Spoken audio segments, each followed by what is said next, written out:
So हामीले अघि कुरो गरिराखेको थियौँ 2021 को सल्युसन हो यो सो सेलेक्ट एस्ट्रिक्स फ्रम पहिलो काम चाहिँ एस्ट्रिक्स लेख्ने एक्जाम हलमा पनि बरु पेन्सिलले लेख्ने भएपछि पेन्सिलले लेख्नु हैन तर पहिलो काम चाहिँ एस्ट्रिक्स लेख्नु from author as A1 inner join publishers as P1 हैन अनि त्यसपछि हामीले के भन्छौं on A1 dot AID equals to P1 dot AID so अब AID क्यापिटल लेख स्मल लेख तिमीलाई थाहा छ एसक्यूएल मा केस इन्सेन्सिटिभ हुन्छ त्यसले खासै फरक चाहिँ पार्दैन but I highly recommend exam point of भ्यूबाट त्यहाँ कलममा जे छ त्यही लेख्ने के सो अहिलेको लागि म बरु सच्याउँछु हैन म चाहिँ बरु सच्याउँछु र यसलाई चाहिँ मैले के लेखिदिन्छु भन्दाखेरि AID equals to P1 dot AID दुईटा टेबल जोइन भइसक्यो अब यसलाई चाहिँ हामीले के गर्छौं अब एस्ट्रिक्स मेट्छौं यहाँ चाहिने भनेको अथरको नाम सो हामीले चाहिँ के गर्यौं A1 dot AID कमा अथरको नाम सो A_NAME अथरको नेम भन्ने छ and I think that will be sufficient so COUNT count of केलाई काउन्ट गर्ने भन्दाखेरि P1 डट डट पब्लिशर गर्नुको मिनिङ के हो बुक चाहिँ कतिवटा काउन्ट गरेको छ भनेर मैले अहिलेको लागि BID काउन्ट गरे as total underscore books so जब तिमीले एग्रिगेट फंक्शन युज गर्छौ त्यतिखेर हामीले ग्रुप बाइ क्लज युज गर्छौ so group by A1 dot AID so A1 dot AID को आधारमा ग्रुप गर्ने ह्याड इट बीन ओराकल भएको भए चाहिँ यहाँ तिमीले A1 dot AID मात्रै लेखे पुग्दैन थियो के सो एग्रिगेट गरिसकेको फंक्शनको कलम भइसके पछाडी हाम्रो जुन रिमेनिङ कलम्सहरु छन् त्यसलाई पनि यहाँनिर सार्नु पर्ने हुन्छ यसरी A1 dot AID छँदैछ सो A underscore name भन्ने छ A1 dot A underscore NAME name भन्ने छ र यो एग्रिगेट भएको कलमलाई चाहिँ तपाई छोड्न सक्नुहुन्छ दैट्स फाइन सो यो चाहिँ ओराकलको रिप्रेजेन्टेसन हो माइस्कुलमा लेख्यो भने पनि खासै फरक चाहिँ पर्दैन तर यो चाहिँ ओराकलको रिप्रेजेन्टेसन हो अहिलेको लागि एज्युमिङ हामी एक्जाममा चाहिँ माइस्कुल युज गर्दै छौं सो त्यसको लागि that would be done so group by this so find the number of books written by each author so हरेक अथरको नाम आउँछ र उहाँले लेख्नु भएको जम्मै किताब काउन्ट चाहिँ जम्मै किताबको चाहिँ आइराखेको हुन्छ यो एक्ज्याक्टली हाम्रो सिनेरियोसँग कम्पेयर गर्ने भने फेरि पनि म भन्छु कन्सेप्ट सिक्नको लागि चाहिँ सिनेरियो चाहिन्छ हैन सो माइस्कुलको ट्युटोरियल हामीले अस्ति देखे जस्तो लाग्छ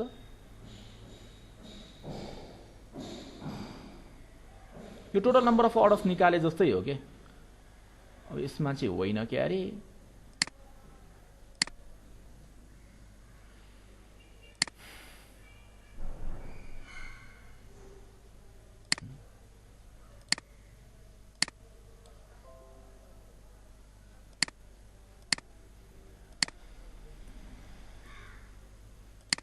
सो यो पार्ट चाहिँ हामीले दियौं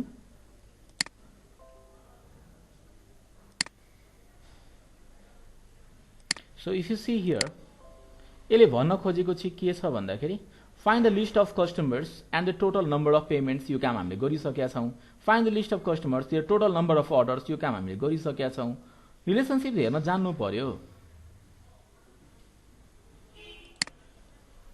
find the number of books return by each other भन्नुको मिनिङ र यहाँबाट find the list of all the orders by each customer भन्नुको मिनिङ एक्ज्याक्टली सेम हो जो काम चाहिँ हामी पहिले नै गरिसकेको छौं दिस इज इट यो हो करेक्ट आन्सर दोस्रो छ सी नम्बरमा find the name of author who has published expensive book अब यो एक्सपेन्सिभ बुक भने केलाई भन्ने त जसको प्राइस सबैभन्दा धेरै छ त्यो एक्सपेन्सिभ बुक होला आई रिपीट जसको प्राइस सबैभन्दा धेरै छ त्यो बुक किताब चाहिँ हामी निकालौं निकालिसके पछाडी मलाई त्यो किताब पब्लिश गर्ने अथरको नाम चाहिन्छ सो इमेजिन गरौं पब्लिक यो सबै मोस्ट एक्सपेन्सिभ को प्राइस चाहिँ कति छ भन्दाखेरि मानौ 5555 छ अरे अब यो 5555 रकम भएको किताब एउटा मात्रै हुन्छ कि मल्टिपल पनि हुन सक्छ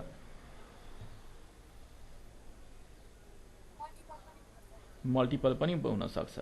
सो सबैभन्दा पहिलो काम चाहिँ हामीले के गर्यौं,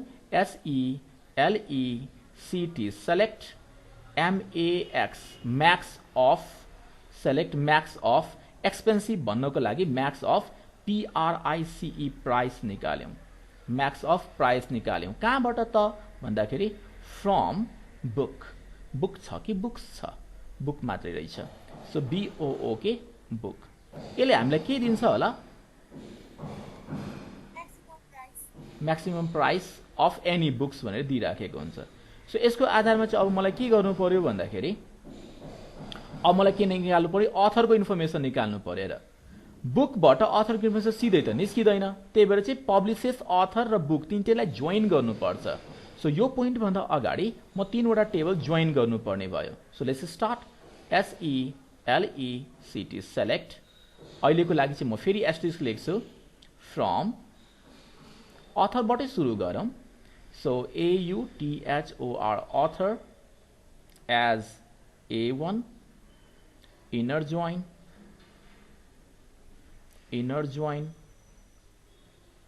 त्यसै गरी गर्न पब्लिसेस PUBLISHES पब्लिसेस एज P1। म यसलाई अलिकति तल सार्छु, I have the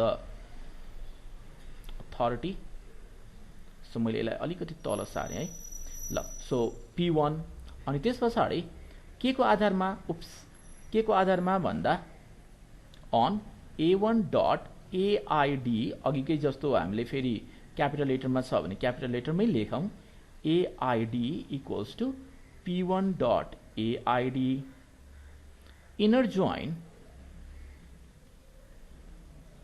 INNER inner join. अर्को मेरो टेबल छ is called book as B1 के को आधारमा भन्दाखेरि अन P1.BookID भन्नको लागि BID इक्वल्स यो डट हो, don't take it otherwise, equals to B1.BookID भन्नको लागि BID। यो सबै टेबल चाहिँ जोइन भइसक्यो। अब हामीसँग कन्डिसन के चाहिँ के थियो भन्दाखेरि त्यस्तो निकाल्ने जसो यो भ्यालु चाहिँ म्याक्सिमम होस् रे हैन। सो अब यो प्राइस भएको अब मलाई बुक आइडी चाहिएको छ के। So where WHERE where PRICE price अब जस्ट इन केस यो भ्यालु भनेको एउटा म्याक्सिमम भ्यालु आइराखेको छ, कुनै एउटा भ्यालु आइराखेको छ भनेपछि प्राइस इक्वल्स टु किन म्याक्सिमम भन्ने बित्तिकै जम्मा एउटा भ्यालु मात्रै दिन्छ क्या हामीलाई।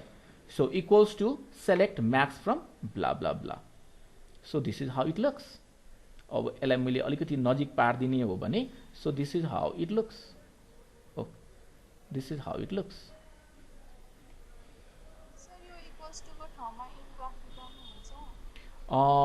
इन राख्दा पनि हुन्छ, नो प्रब्लम। किनभने इन भन्नु भनेको यसमा चाहिँ अब मल्टिपल कमा सेपरेटेड भ्यालु चाहिँ आउँदैन। यो इक्वल्स टु राख्नु र इन राख्नु भनेको बराबर हो, किनभने एउटा मात्रै भ्यालु आउँछ क्या यहाँबाट। यस्तो टेबल आउँछ क्या, MAX म्याक्स भन्ने आउँछ, यहाँ चाहिँ PRIC प्राइस लेखिएको हुन्छ, अनि यहाँ चाहिँ 7989 और ब्ला ब्ला 75 यस्तो टाइपको किताबको लिस्ट आइराखेको हुन्छ। सो यसको लागि तिमी इक्वल्स टु युज गर कि इन युज गर। इनले पनि सेम सिंगल भ्यालुलाई एक्सेस गर्न सक्छ वा लिस्ट अफ मल्टिपल भ्यालुसँग कम्पेयर गर्छ। सो यति बेला इक्वल्सले कसैले लेखेको छ कसैले इन लेखेको छ भने खासै फरक चाहिँ पर्दैन, रिजल्टमा खासै अन्तर आउँदैन। अब तिमीले चाहिँ यहाँ एस्टेरिस्क लेखेर छोड्यौ भने पनि एक्जाममा धेरै ठुलो गल्ती चाहिँ त्यो होइन, तर जस्ट बिकज हामीले अथरको इन्फर्मेसन मात्रै मागेको छ, now let's limit ourselves to author name मात्रै। Find the name of the author भनेको छ भने हामी A1.AID तिमीलाई मैले भनेको थिएँ प्राइमरी की गिफ्टको रूपमा दिने, र त्यस मागेको छ भने पनि दिने, नमागेको खण्डमा पनि दिने, त्यो गिफ्टको रूपमा दिने अरूलाई। Then after we have the A name, so A_NAME name. So this would be your final result. This would be your final result. Any confusion?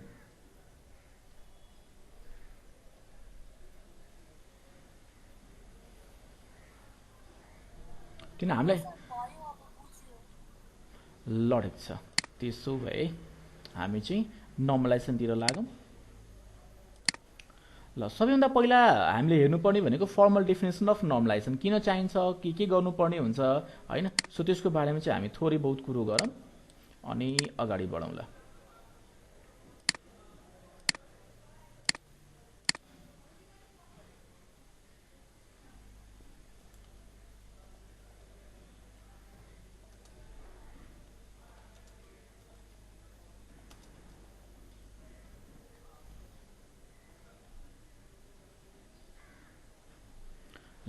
So first thing first पहिला चाहिँ हामीले के बुझ्नुपर्छ भन्दाखेरि वाइ डु वी निड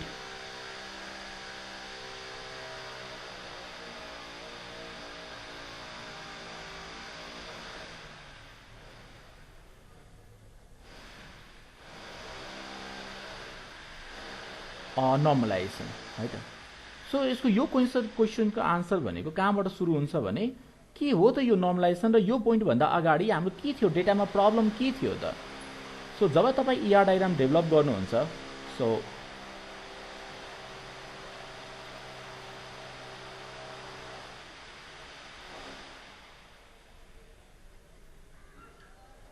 के हुन्छ ER मोडेलमा चाहिँ एउटा एन्टिटी हुन्छ र एन्टिटीमा एउटा चाहिँ एन्टिटी हुन्छ र एउटा एन्टिटीमा चाहिँ A1 नाम गरेको एउटा एट्रिब्युट हुन्छ, A2 नाम गरेको अर्को एट्रिब्युट होला, A3 नाम गरेको अर्को एट्रिब्युट होला एन्ड ब्ला ब्ला ब्ला। भोलि पर्सि के समस्या हुन्छ भने एउटा रिलेसन कुनै एउटा एन्टिटीको जुन हामीले एन्टिटीको कुरो गर्छौं भोलि पर्सि यो रिलेसनमा कन्भर्ट हुन्छ। So it gets translated into a relation. So यसमा चाहिँ एउटा रिलेसन हुन्छ। यो रिलेसनलाई R1 भन्ने हो भने अब यहाँबाट चाहिँ हामीले सुरु हुन्छ हाम्रो मेन स्टोरी। सो यहाँ चाहिँ A1 भन्ने एउटा एट्रिब्युट, A2 भन्ने अर्को एट्रिब्युट र A3 भन्ने अर्को एट्रिब्युट हुन्छ। And you will see at some point of time, if everything is not concerned during the ER modeling phase, you will see some sort of dependency among A1 and A2. You will see some sort of dependency between A1 and A3 as well. Or you might see some sort of dependency between A1 and A4. So A4 suppose yahanira cha bhane, so you might see some sort of dependency between A2 and A4. Fine. So एउटा particular रिलेसनका multiple एट्रिब्युट्सहरू एक अर्कामाथि dependent छन् भने हामीले के भन्न सक्छौं, ध्यान दिए त। यदि मैले A1 कसैलाई भनिराखेको, A1 को बारेमा मैले इन्फर्मेसन दिइराखेको छु भने मैले यहाँ A2 र A3 भनिराख्नु पर्छ। मैले A1 भन्दाखेरि A2 र A3 भनिराख्नु पर्छ? No, I don't think so. Relation अब यो चाहिँ भयो एक्जाम्पल है, यो त भयो एक्जाम्पल। यसको लागि रियलमा जाने हो भने अब let's relate it to a real world entity. Let's consider हामीले चाहिँ एउटा यो चाहिँ R भनेको स्टुडेन्ट हो हैन। यहाँ A1 भन्ने जुन तिमीले देखिराखेको छौ यो चाहिँ हाम्रो लागि एउटा चाहिँ रोल हो, एउटा चाहिँ यहाँनिर नेम छ अनि एउटा चाहिँ यहाँनिर मार्क्स छ। अनि त्यसपछि यहाँनिर चाहिँ हामीसँग के छ भन्दाखेरि लेट्स से एउटा चाहिँ के छ भन्दाखेरि मेल अर फिमेल भनेर जेन्डर्स, GENDER जेन्डर भन्ने छ। ओके ल। सो अब मैले यदि स्टुडेन्ट कुनै स्टुडेन्टको तिमीलाई रोल नम्बर भने will you be able to tell me their name or not?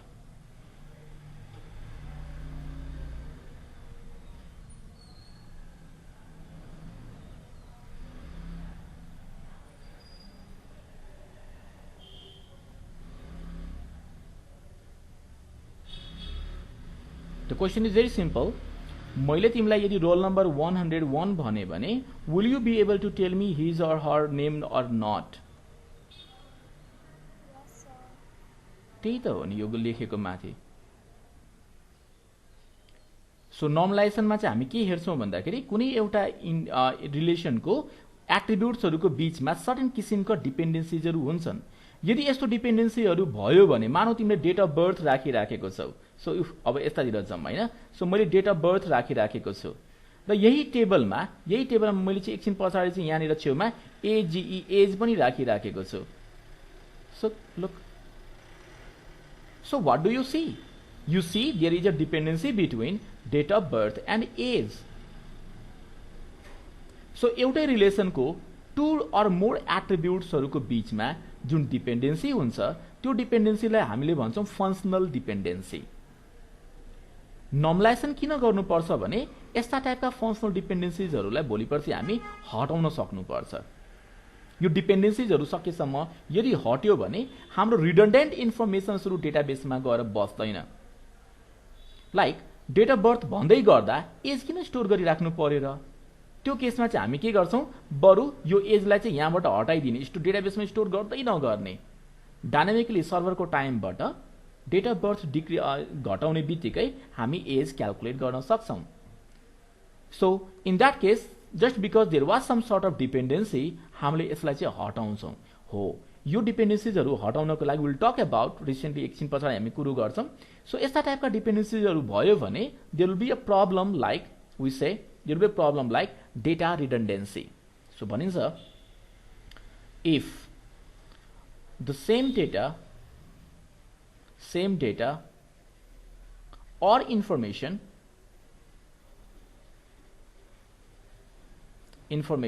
is stored at multiple location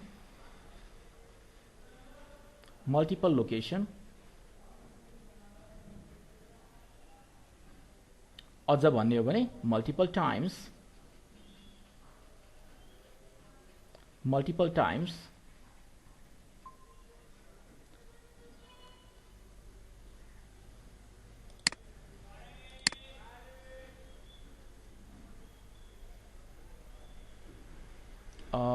केही ग्लिचेस भएको थियो किनभने मैले जस्ट एउटा वार्निङ बिल मैले सुनिरहेको थिएँ। ल, सो हामी भनिरहेको थियौँ if the same data or information is stored at multiple location at multiple times, the concept is called, the data is said to be redundant, is SAID, said to be redundant data.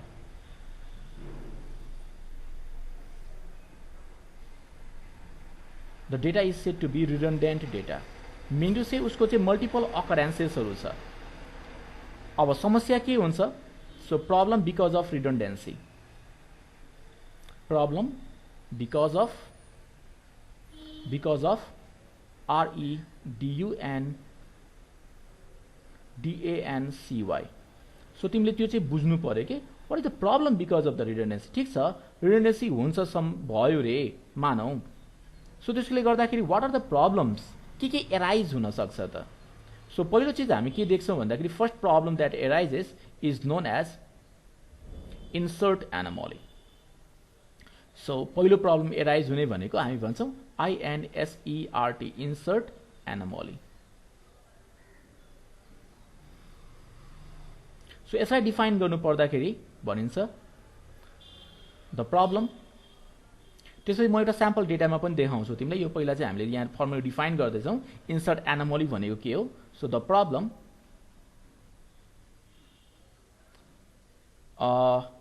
because of which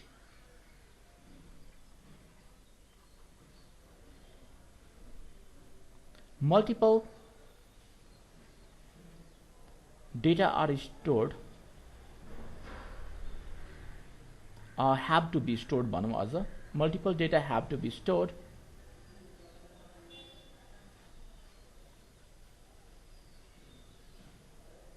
हैन। So the problem because of which multiple data have to be stored in an unnormalized, NORMALIZED, unnormalized table।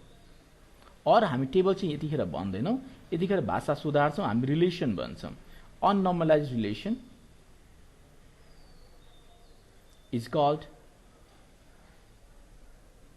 insert anomaly।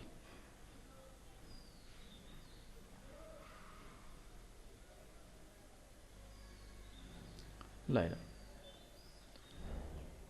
So just एउटा random एक्जाम्पलको लागि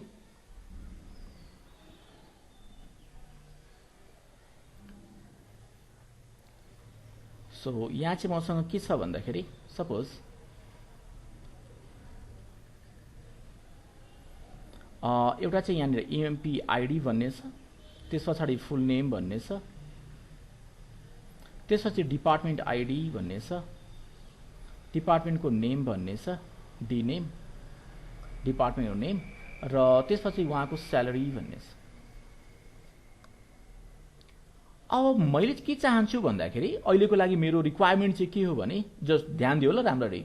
so मेरो चाहिँ requirement के छ भन्दाखेरि I will hire an employee, I will hire an employee. So requirement चाहिँ मेरो के हो, hire an employee, hire an employee, but the department is unknown. DEPARTMENT department is unknown. यानी कि उहाँ कुन डिपार्टमेन्टमा काम गर्नुहुन्छ त्यो चाहिँ मलाई थाहा छैन भनेर मेरो एउटा सानो सिनेरियो छ यस्तो टाइपको। अब will you be able to fill data inside this table? Just asking.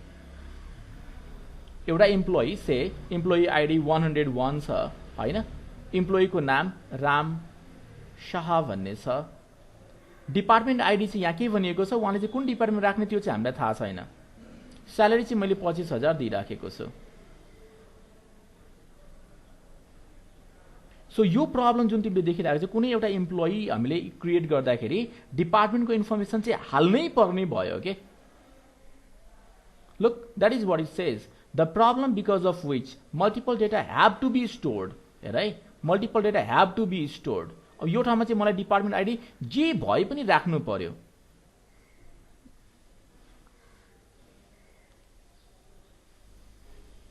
So जे भए पनि राख्नु पर्यो है। Give me a second guys, यो रेड पेनले माथि त्यहाँ एलएटी लेट लेख ल, कभर भन्दा माथि नै। हजुर फर्स्ट पेजमा तिमी पनि कसको लिएर आएको छौ पछाडि, त्यहाँ मलाई फरक पर्दैन, त्यहाँ लेट लेख जाऊ, I am into class right now है। त्यहाँ सिग्नेचर गर्ने ठाउँ छ, सिग्नेचर पनि गर ल। Sorry guys, let's continue. So हामीले अघि कुरो गरिराखेको थियौँ डिपार्टमेन्ट आइडीको भ्यालु जसरी भए पनि डम्मी भए पनि राख्नै पर्ने भयो। सो अहिलेको लागि मैले के राखिदिएँ, डिपार्टमेन्ट आइडी से 101, अनि यो अहिलेको लागि चाहिँ डमी राखिदिइराखेको छु। सो DUMMY डमी भनेर। भोलि पर्सि सच्याउँला, भोलि पर्सि अपडेट कमान्ड हालौँला, सच्याउँला। तर यो जुन तिमीलाई स्ट्रिक्टली तिमीलाई यो जुन भ्यालु हाल्नु परेको छ नि, यो आफैमा चाहिँ प्रब्लम भयो के। सो यति बेला चाहिँ हामीले के देखिराखेको छौँ, यो स्ट्रिक्टली हामीलाई यो दुईटा भ्यालु चाहिँ हाल्नु परेको छ। So this is called insert anomaly, insert anomaly.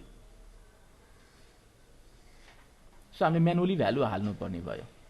Now let's talk something. यहाँसम्म कसैलाई केही कन्फ्युजन छ भने भन, किन यहीँबाट मेन प्रब्लम सुरु हुन्छ र स्टुडेन्टले यतिखेर क्वेसन गर्दैनन्, जब सकिन थाल्छ त्यति बेला सोध्छन् सर इन्सर्ट एनोमली भने के हो भनेर सोध्छन्। एक्जाममा तिमीलाई सोध्न सक्छ what are various anomalies in a database भनेर सोध्छ, र त्यसको आन्सर हो there are the various anomalies are insert anomaly, update anomaly and delete anomaly. So insert एनोमलीलाई एक्जाम्पलको रूपमा देखाउनु पर्यो भने हामी यसरी स्याम्पल डेटा लिएर एक्जाम्पल दिन सक्ने रहेछौँ। अनि भाइले रिपोर्ट चाहिँ बुझाइसक्नु भएको छ, त्यो कम्प्लिसन लेटरहरू बुझाइसक्नु भएको छैन? त्यो पनि बुझाउनुहोस् ल टाइममा। Okay, anyways sorry, let's continue. So हामीले इन्सर्ट एनोमलीको बारेमा यहाँसम्म कसैलाई केही सोध्नु पर्ने छ भने भन, छैन भने छैन भन, will move onwards. I don't have time to weight.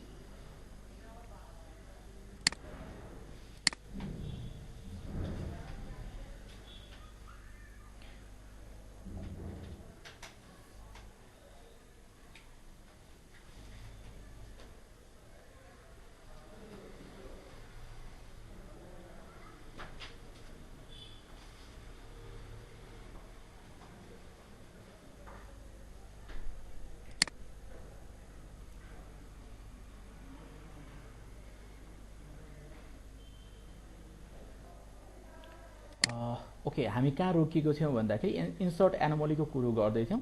यहाँ केही नेटवर्क इस्यु भए जस्तो छ। तिमीले कहाँसम्म सुन्यौ भने एकजनाले मलाई भनिदेऊ प्लिज, कहाँसम्म सुन्यौ तिमीले?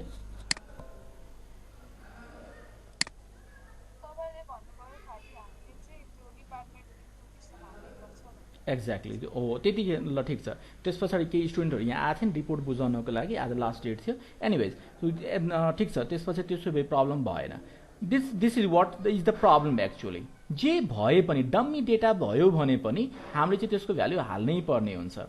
कन्सिडरिङ इम्प्लोइ आइडीलाई र यो डिपार्टमेन्ट आइडी दुवै मिलाएर यदि हामीले प्राइमेरी की भन्न ठानेको भए, प्राइमेरी की बनाएको भए त्यसमा चाहिँ भ्यालु नल राख्न सकिँदैन हैन। सो त्यसको केसमा चाहिँ भ्यालु जे भए पनि केही न केही डम्मी डेटा चाहिँ राख्नै पर्ने हुन्छ। अहिलेको लागि हामीले कुनै न कुनै डिपार्टमेन्टमा एसाइन गरौँला र त्यस पछाडि जब उहाँको डिपार्टमेन्ट कन्फर्म हुन्छ अनि उहाँले चाहिँ अपडेट कमान्ड युज गरेर त्यसपछि next डिपार्टमेन्टमा सारौँला।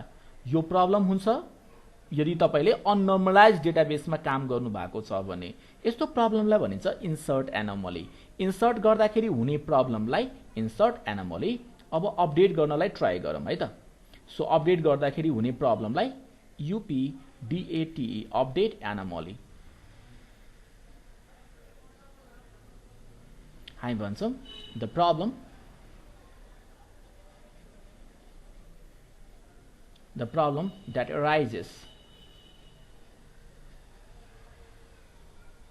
that arises because of which multiple हजुर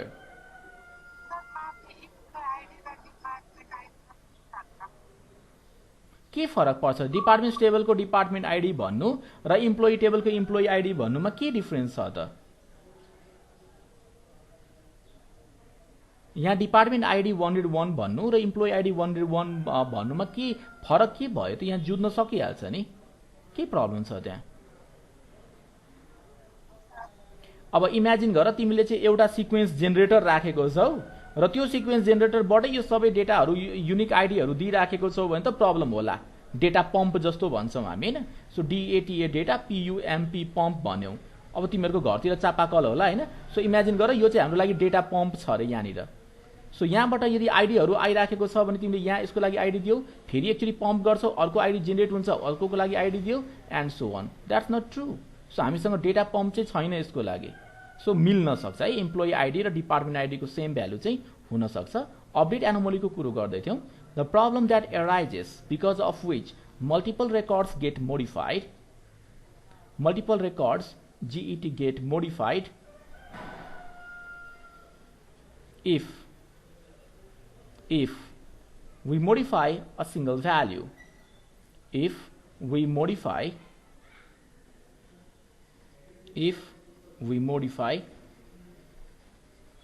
a single value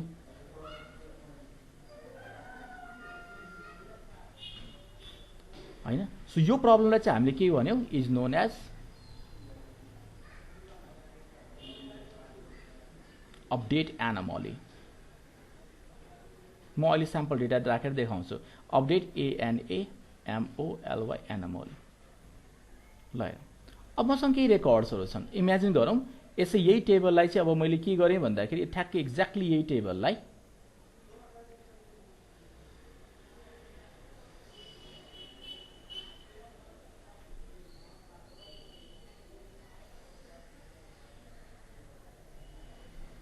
हैन।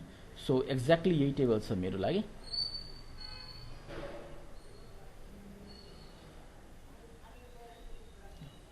सो फेरि हामीले चाहिँ के गर्यौं? EMP ID full name.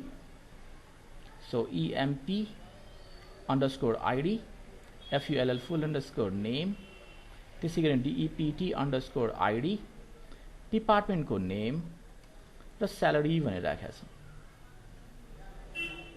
अब यहाँ चाहिँ के छ भन्दाखेरि EMP ID को 101 छ, राम SHAS शाह से 101 छ र डिपार्टमेन्ट नेम चाहिँ कम्प्युटर डिपार्टमेन्टमा काम गर्नुहुन्छ उहाँ, COMPUTER कम्प्युटर डिपार्टमेन्टमा। स्यालेरी 25,000 छ अरे। के भयो? 2,50,000 भयो। ल सो स्यालेरी चाहिँ 25,000 छ अरे। 102 प्रीति KAUR कर उहाँ चाहिँ डिपार्टमेन्ट 113 मा काम गर्नुहुन्छ, जो कि electrical department ELECTRICAL electrical department हो। उहाँको स्यालेरी चाहिँ सपोज 35,000 त्यस पछाडि 103 मा राम थापा भन्ने छ, THAPA थापा भन्ने छ। उहाँ चाहिँ डिपार्टमेन्ट आइडी 101 मा काम गर्नुहुन्छ, कम्प्युटर डिपार्टमेन्टमै काम गर्नुहुन्छ हैन। उहाँको स्यालेरी चाहिँ 25,000। अब यहाँ हेर समस्या, मैले के गरेँ भने यो राम थापा जो डिपार्टमेन्टमा काम गर्नुहुन्छ त्यो डिपार्टमेन्ट चाहिँ मैले चेन्ज गरेँ। राम्रो हेर ल। सो मैले के गरेँ, CHANGE change the department name DEPARTMENT department name of say Ram Thapa of RAM Ram THAPA Thapa to Ram Thapa to अब कुनै एउटा नयाँ डिपार्टमेन्ट हामी भनिदिउँ, लेट्स से यसलाई चाहिँ मैले sales डिपार्टमेन्टमा राखिदिएँ।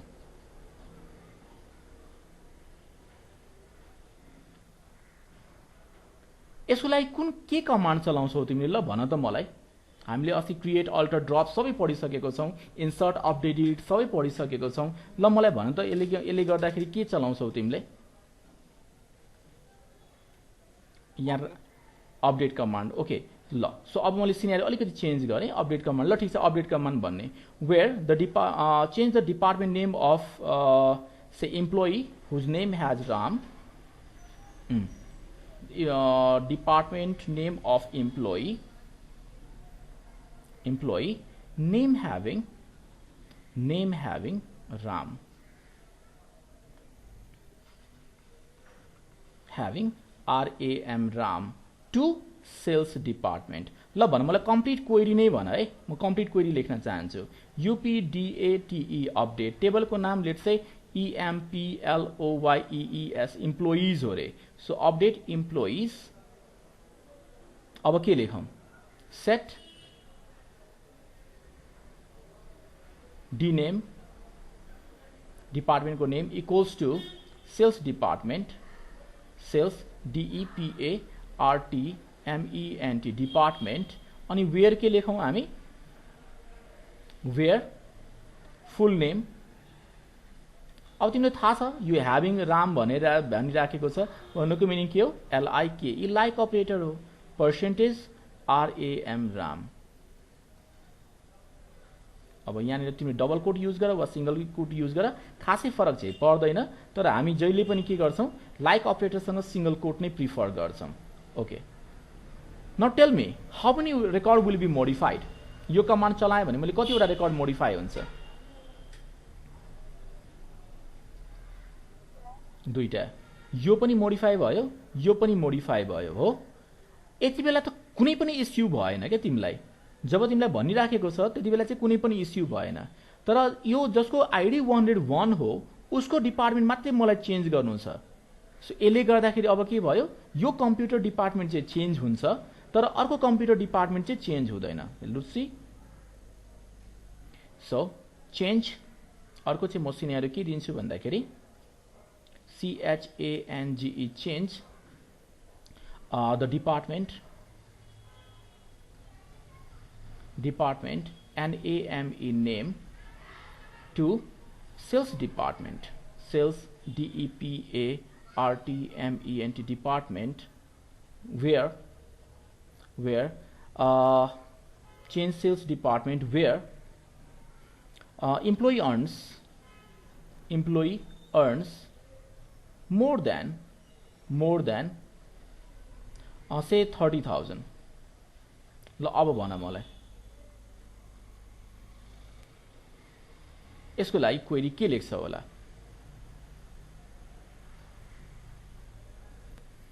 Change the department name to sales department where the employee earns more than 30,000। अब के लेख्छ होला।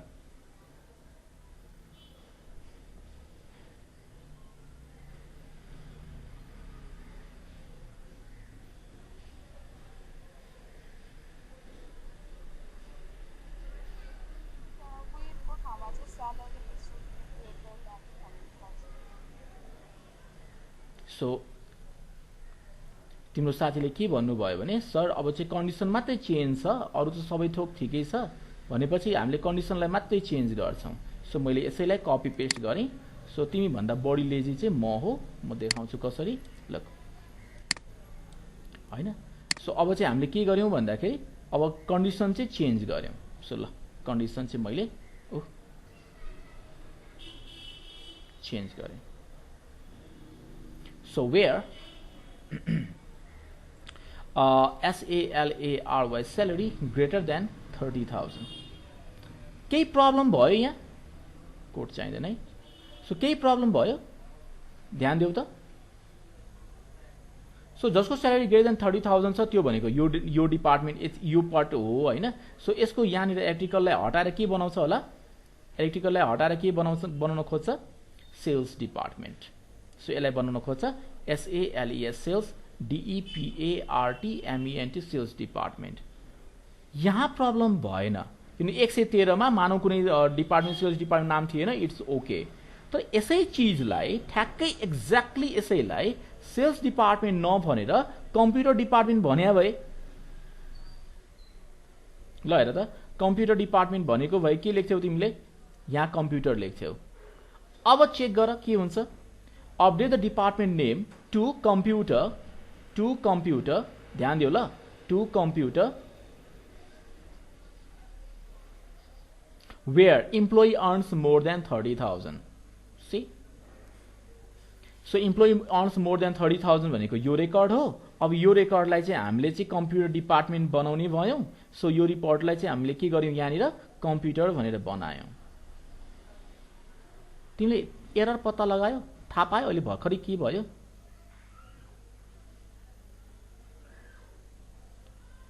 यो कमान्ड चल्छ, नो इस्यु, मजाले चल्छ। तिमीले भनेको जस्तो यो कमान्ड चाहिँ मजाले चल्छ। यसले जे गर्छ मैले त्यो काम यहाँनिर अर्को कलरमा गर्दै पनि छु। तर यसले गर्दाखेरि हाम्रो होल डेटाबेसमा के चेन्ज भयो तिमीले थाहा पायौ?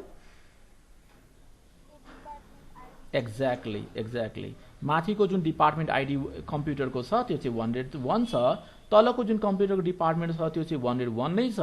तर यो बिचको चाहिँ यो कम्प्युटरको डिपार्टमेन्ट छ त्यो चाहिँ 113 छ and it is still existing. So यो भनेको कन्सिस्टेन्ट हो त, डेटाबेसमा कन्सिस्टेन्सी छ त। सो यो जुन तिमीले भर्खरै एउटा प्रब्लम देख्यौ कि एक ठाउँमा हामीले चेन्ज गर्दाखेरि अर्को ठाउँमा चाहिँ असर पर्ने जुन इन्कन्सिस्टेन्स डेटाबेसलाई लिएर गइराखेको हुन्छ त्यसलाई चाहिँ हामी के भन्छौँ, अपडेट एनामली। सो एक ठाउँको अपडेट कमान्डले अर्को ठाउँको डेटालाई चाहिँ इन्कन्सिस्टेन्ट बनाउन सक्छ। त्यही चीज हामीले यहाँनिर लेखेको छौँ, माथि पढ त। The problem that arises because of which multiple records get modified if we modify a single value is known as update anomaly. यसले गर्दाखेरि हाम्रो डेटा इन्कन्सिस्टेन्ट स्टेटमा जान सक्छ, मल्टिपल रेकर्ड्सहरू मोडिफाई भइदिन सक्छ। यो सबै कन्सिक्वेन्सेसहरू हो अपडेट एनामोलीको। And why did it happen, because of the redundancy. यदि यही इन्फर्मेसन्सहरू अर्को टेबलमा भएको भए अब चाहिँ प्रब्लम हुँदैन थियो। I so you that thing as well हैन। सो यो कन्सेप्टलाई भन्छ update anomaly. Next we have a problem is called delete anomaly. So next problem, third प्रब्लममा चाहिँ हामीले भन्छौँ डिलिट एनामली। एक्जाम्पल्सहरू पनि याद राख्ने है, किनभने एक्जाम हलमा चाहिँ कहिलेकाहीँ सोधिन्छन् what are various anomalies or what are various data anomalies in a redundant database भन्छ। So this are anomalies. अब यहाँ प्रब्लम के हुन्छ डिलिट एनामलीमा, गेस गरिसक्यो होला। डिलिट गर्दाखेरि हुने प्रब्लमलाई हामी डिलिट एनामली भन्छौँ। The problem that we face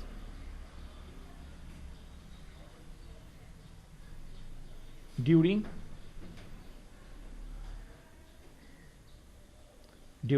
the deletion of records, during the deletion of records is known as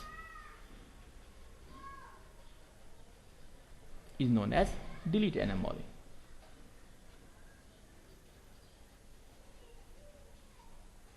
अब कस्तो टाइपको प्रब्लम हुन सक्छ त, I will show you again यहाँ।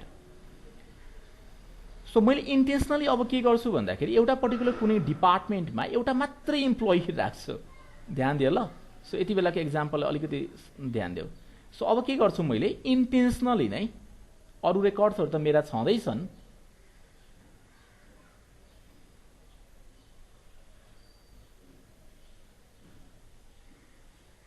हैन। सो यहाँ फेरि अघि जस्तै emp_id भन्ने छ, emp को के थियो यहाँ फुल नेम थियो क्या रे, फुल अंडरस्कोर नेम भन्ने छ,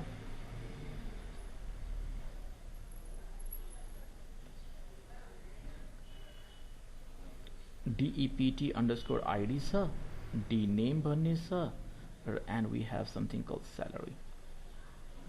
अब हेर, सो अरु डेटाहरु यहाँ छन्, थिंक है, जस्ट गेस अरु डेटाहरु पनि यहाँ छ, तर एउटा डिपार्टमेन्ट चाहिँ कस्तो टाइपको छ भने जसमा एउटा मात्रै रेकर्ड छ, इम्प्लोइ आइडी 107 छ, नाम RAPTI राप्ती KHADKA खड्का, उहाँको डिपार्टमेन्ट चाहिँ 111 भन्ने छ, अनि डिपार्टमेन्टको नाम भनेको लेट्स कल इट मार्केटिङ डिपार्टमेन्टमा उहाँ काम गर्नुहुन्छ, उहाँको स्यालेरी 65,000 छ अरे। ओके, अरु पनि रेकर्ड्सहरु यहाँ छन्, अरु पनि रेकर्ड्सहरु छन्, तर अहिले एजम्पसन के लिएको छ भन्दाखेरि there is a single employee, मैले यहाँनिर लेखिदिन्छु हैन, there is a single employee working in that department. So मैले यहाँ इन्टेन्सनली लेखिदिन्छु there is a single employee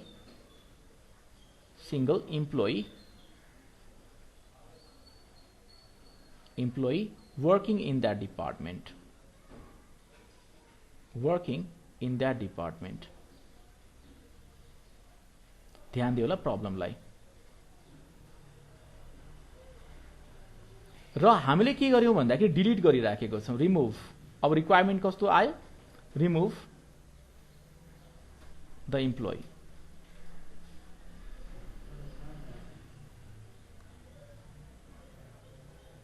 ठीक छ, गिभ मी अ सेकेन्ड।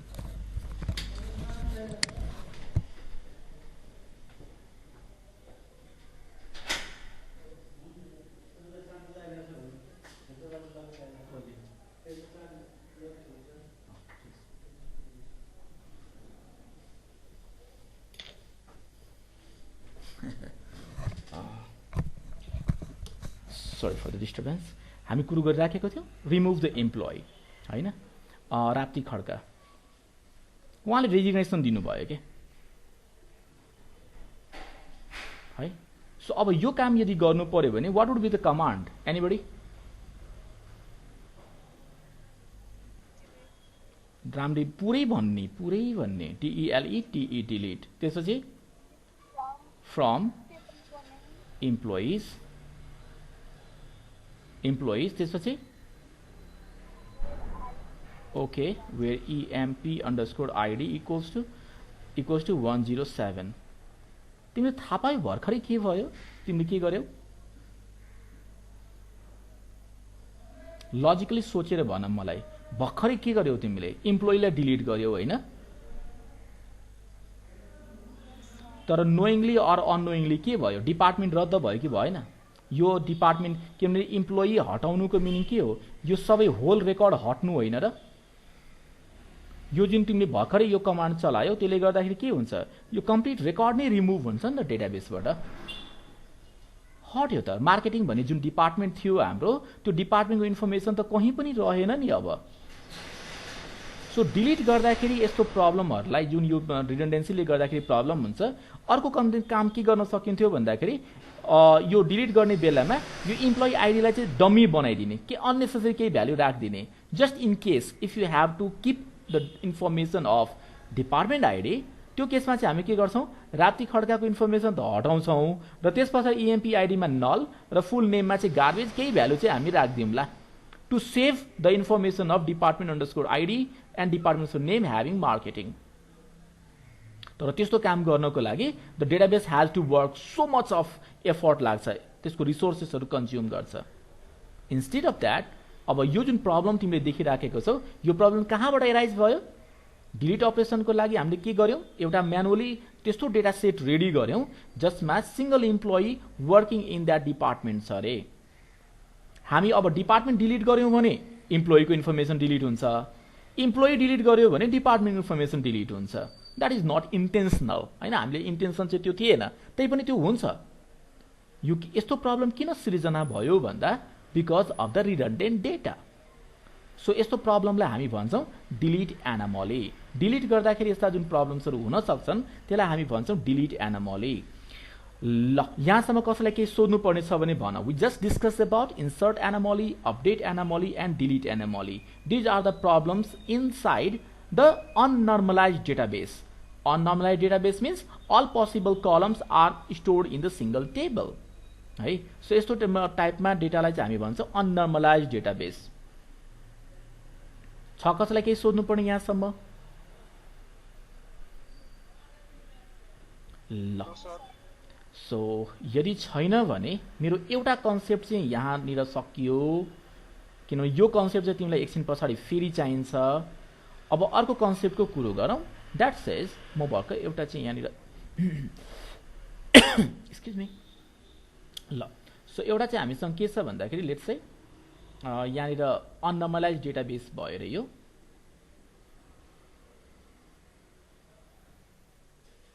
अननर्मलाइज्ड मेरो डेटाबेस छ अरे। अब हामी के गर्छौँ भन्दाखेरि केही रुल्सहरू एप्लाई गर्छौँ। रुल्स भनेको कन्स्ट्रेन्ट्स है। सो केही कन्स्ट्रेन्ट्सहरू हामीले एक आफ्नो डेटाको बारेमा सोध्छौँ र त्यो सोधिसके पछाडि त्यो प्रब्लम्सहरू यदि हटायौँ भने हामी डिफ्रेन्ट नर्मल फर्म्समा हामी अचिभ गर्न सक्छौँ। सो नर्मल फर्मको बल्ल कुरो गरिन्छ। So from then unnormalized database you apply few rules. अब रुल्सको बारेमा एकैछिनमा कुरो गरौँला। And then you move to, यदि त्यो रुलहरू फलो हुन्छ भने we move to something called 1NF, first normal फर्ममा। फर्स्ट नर्मल फर्ममा भइसके पछाडि you again identify your database, you ask some questions and if there problems are removed we say second normal form 2NF। त्यसै गरिकन हामीसँग अर्को छ third normal form 3NF।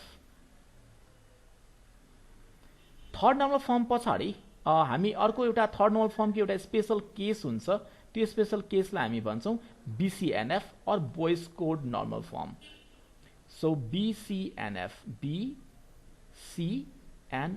Boys code normal form अहिले लेखौँला एकछिनमा। सो 1NF र यस पछाडि अरू पनि हायर नर्मल फर्म्सहरू छन् हामीसँग, नभएको होइन, अरू पनि हायर नर्मल फर्म्सहरू छन्।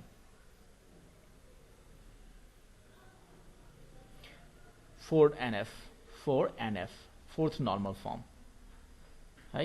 एन्ड अदर हायर नर्मल फर्म्सहरू छन्। And other OTHER other higher normal फर्म्सहरू छन्।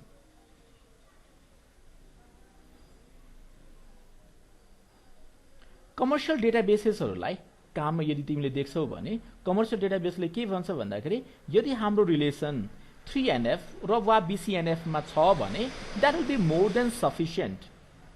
4NF मा जाने बित्तिकै कम्प्लेक्सिटीहरू अझ बढ्न थाल्छ। क्वेरी रिट्रिभल प्रोसेसेसहरू, जोइन्ट्सहरू अझ धेरै स्ट्रेन्डियर हुन थाल्छ। It will take lot of time to access and store the data. त्यही भएर मिनिमम नर्मलाइज्ड फर्म भनेर म यहाँनिर लेखिदिन्छु है। मिनिमम नर्मलाइज्ड फर्म भनेर हामी 3NF लाई मिनिमम नर्मलाइज्ड फर्म भन्छौँ। ओह, सो यो जुन तिमीले देखिराखेको छौ यसलाई हामीले 3NF लाई भन्छौँ minimum normalized form. MINIMUM minimum, normalized LIZED normalized FORM form is 3NF. That says डेटाबेसलाई यदि नर्मलाइजेसन गर्ने हो भने मिनिमममा पनि 3NF सम्म चाहिँ लानै पर्ने हुन्छ है भन्छन्। र 3NF कै एउटा स्पेशल केस हो Boyce code normal form. So 1NF stands for first normal form,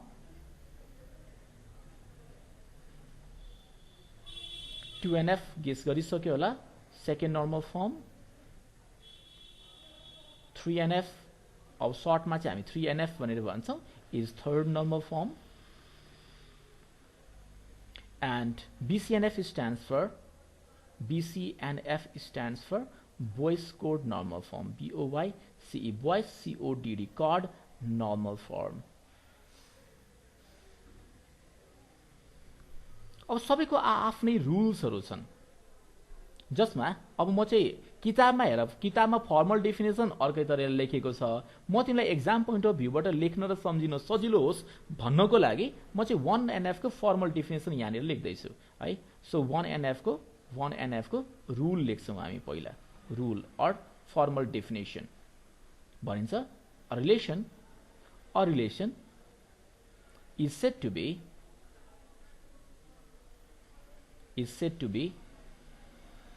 in 1NF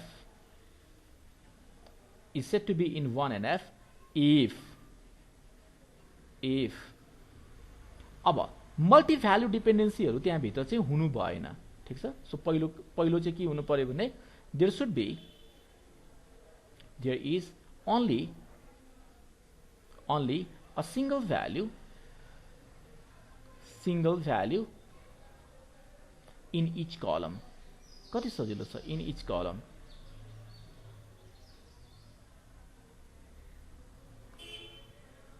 पहिलो रुल चाहिँ यो फलो हुनु पर्यो, there is only a single value in each column। So हरेक कलममा सिंगल भ्यालु हुनुपर्छ, मल्टी भ्यालुड चाहिँ हुनु भएन भन्छ। सो मल्टी भ्यालु डिपेन्डेन्सीजहरू हामी हटाउनु सक्नुपर्छ भन्छन्। दोस्रो सेकेन्ड रुलले भन्छ no two rows or two columns should be exactly same। No two rows, two ROWS rows or two columns COLUMNS columns should be exactly same, exactly SAME same। यानी कि यसले गर्दाखेरि पनि रिडन्डेन्सी दोहोरिन्छ है, रिडन्डेन्सी हुन सक्छ है, डेटाहरू दोहोरिन सक्छ है भन्न खोजेको हो यो। सो पहिला तपाईले आफैलाई सोध्नुस्, तपाईले बनाउनु भएको डेटा सेटमा या डेटा जुन आइराखेको छ या भोलिपर्सि जुन डेटा तपाईले स्टोर गर्नुहुन्छ त्यसमा यस्ता चान्सेसहरू छन् त? यदि छन् भने तपाईको डेटाबेस 1NF मा छैन है। सो त्यो यदि त्यसो सिनेरियो रहेछ भने हामी के गर्छौं, 1NF मा लानको लागि केही स्टेप्सहरू चलाउँछौं। So first normal form को यो rule हो, a relation is said to be in 1NF if there is only a single value in each column and no two rows or two columns should be exactly same। यो rule लाई हामी follow गर्नु पर्यो। Second rule, अब second rule ले भन्छ 2NF। 2NF को rule चाहिँ के छ त्यो हेरौं। अहिले एकैछिनमा हामी कुरो गरौँला, हुन त पहिला फंक्शनल डिपेन्डेन्सी को बारेमा डिस्कस गर्नुपर्ने थियो, but we'll talk about these things after formally defining the second normal form। भन्छन् a relation is said to be in second normal form if and only if भनेको IFF if भनेको मैले spelling mistake लेखेको होइन, if लेख्नुको meaning चाहिँ के हो, if and only if number A it is ALREADY it is already in 1NF हेर न माथिको यो डायग्राम मैले त्यही भएर बनाएको थिएँ। सो 2NF मा हुनको लागि पहिला 1NF मा हुनुपर्छ अनि बल्ल हामी 2NF मा जान सक्छौं। यसको मिनिङ के हो, अल्टरनेटिभली स्पीकिङ यसको मिनिङ के हो, there is only a single column in each only a single value in each column and no two rows or two columns are exactly same. त्यो यो लाइनले भन्न खोजेको चाहिँ त्यो हो। दोस्रो बी नम्बरमा there should not be any partial dependency। there SHOULD should not be any partial dependency। अहिले यो टर्म सुनिराखौं, अहिले एकैछिनमा चाहिँ म यसलाई चाहिँ define गर्दिन्छु and we'll talk about partial dependencies।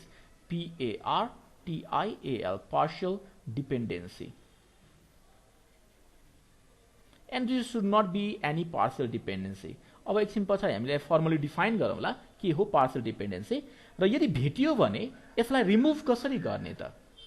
यो पार्शियल डिपेन्डेन्सी रिमुभ हुने बित्तिकै के भयो, हाम्रो रिलेसन 2NF मा जाने भयो। So how to remove partial dependencies, पहिला आइडेन्टिफाई कसरी गर्ने र त्यसपछि रिमुभ कसरी गर्ने। So ultimately our database will be taken to second normal form and now let's define third normal form 3NF। So यसको रुलले के भन्छ, a relation excuse me, a relation is said to be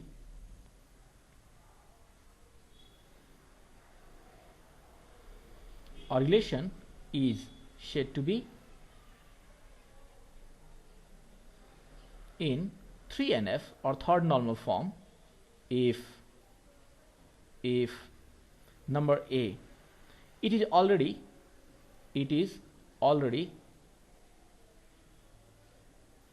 in 2NF second normal form मा छ, त्यो भनेको partial डिपेन्डेन्सीजहरु छैनन्, single valued पनि छ, कलमको रिपिटेसनहरु पनि छैन, रोको रिपिटेसन्सहरु पनि छैन. So it is already in 2NF र त्यसपछि भन्छ there is no transitive dependency. There is no TRANSITIVE. There is no transitive dependency. अब यो ट्रान्जिटिभ डिपेन्डेन्सीलाई एकैछिनमा फेरि म डिफाइन गर्छु है. यो दुईटा टर्मलाई चाहिँ म एकैछिन पछाडी फेरि डिफाइन गर्छु. यो दुईटा टर्मलाई एकैछिन पछाडी म डिफाइन गर्छु. तर फर्मल डेफिनेसन चाहिँ यति हो. अब यो यतिचोटि तिमीले रिपिट गर्छौ कि भोलि पर्सि नर्मलाइजेसन गर्ने क्रममा यति धेरैचोटि हामीले रिपिट गरिराखेको हुन्छौं कि यो बेला बेलामा चाहिँ हामीले काम गरिराखेको हुन्छौं. फर एभ्री केस सिनेरियोलाई पहिला चाहिँ हामी रुल लेख्छौं, त्यो रुल लेखिसकेपछि त्यसलाई एप्लाई गर्छौं, and that is called you rule भयो. बीसीएनएफ को फर्मल रुल चाहिँ लेखिसकौं. So BCNF or Boyce code normal form भन्छ. BCNF or BOYCE Boyce CODD Codd normal form भन्छ. एक्जाम हलमा तिमीलाई या त 3NF सम्म वा BCNF सम्म नर्मलाइज गर भनेर भन्न सक्छन् है. सो त्यो केसमा चाहिँ फर्मल डेफिनेसन चाहिँ थाहा पाइराख्नु पर्यो.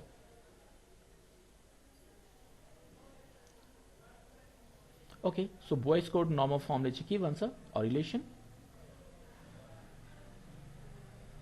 रिलेसन यो चाहिँ आफैमा अघि तिमीले देखे जस्तो मैले अघि देखाएको पनि थिएँ, यो डट डट डट लाइनले लेख्नुको मिनिङ के हो? This is not a normal form in itself.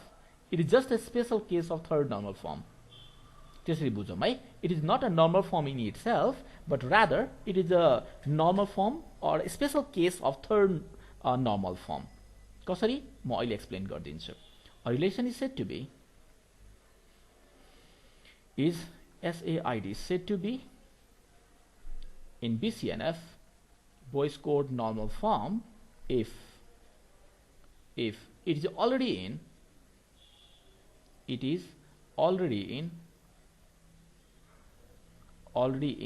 second normal form, sorry, third normal form, 3NF for you. It is already in 3NF and there is a single column primary key. Single column primary key.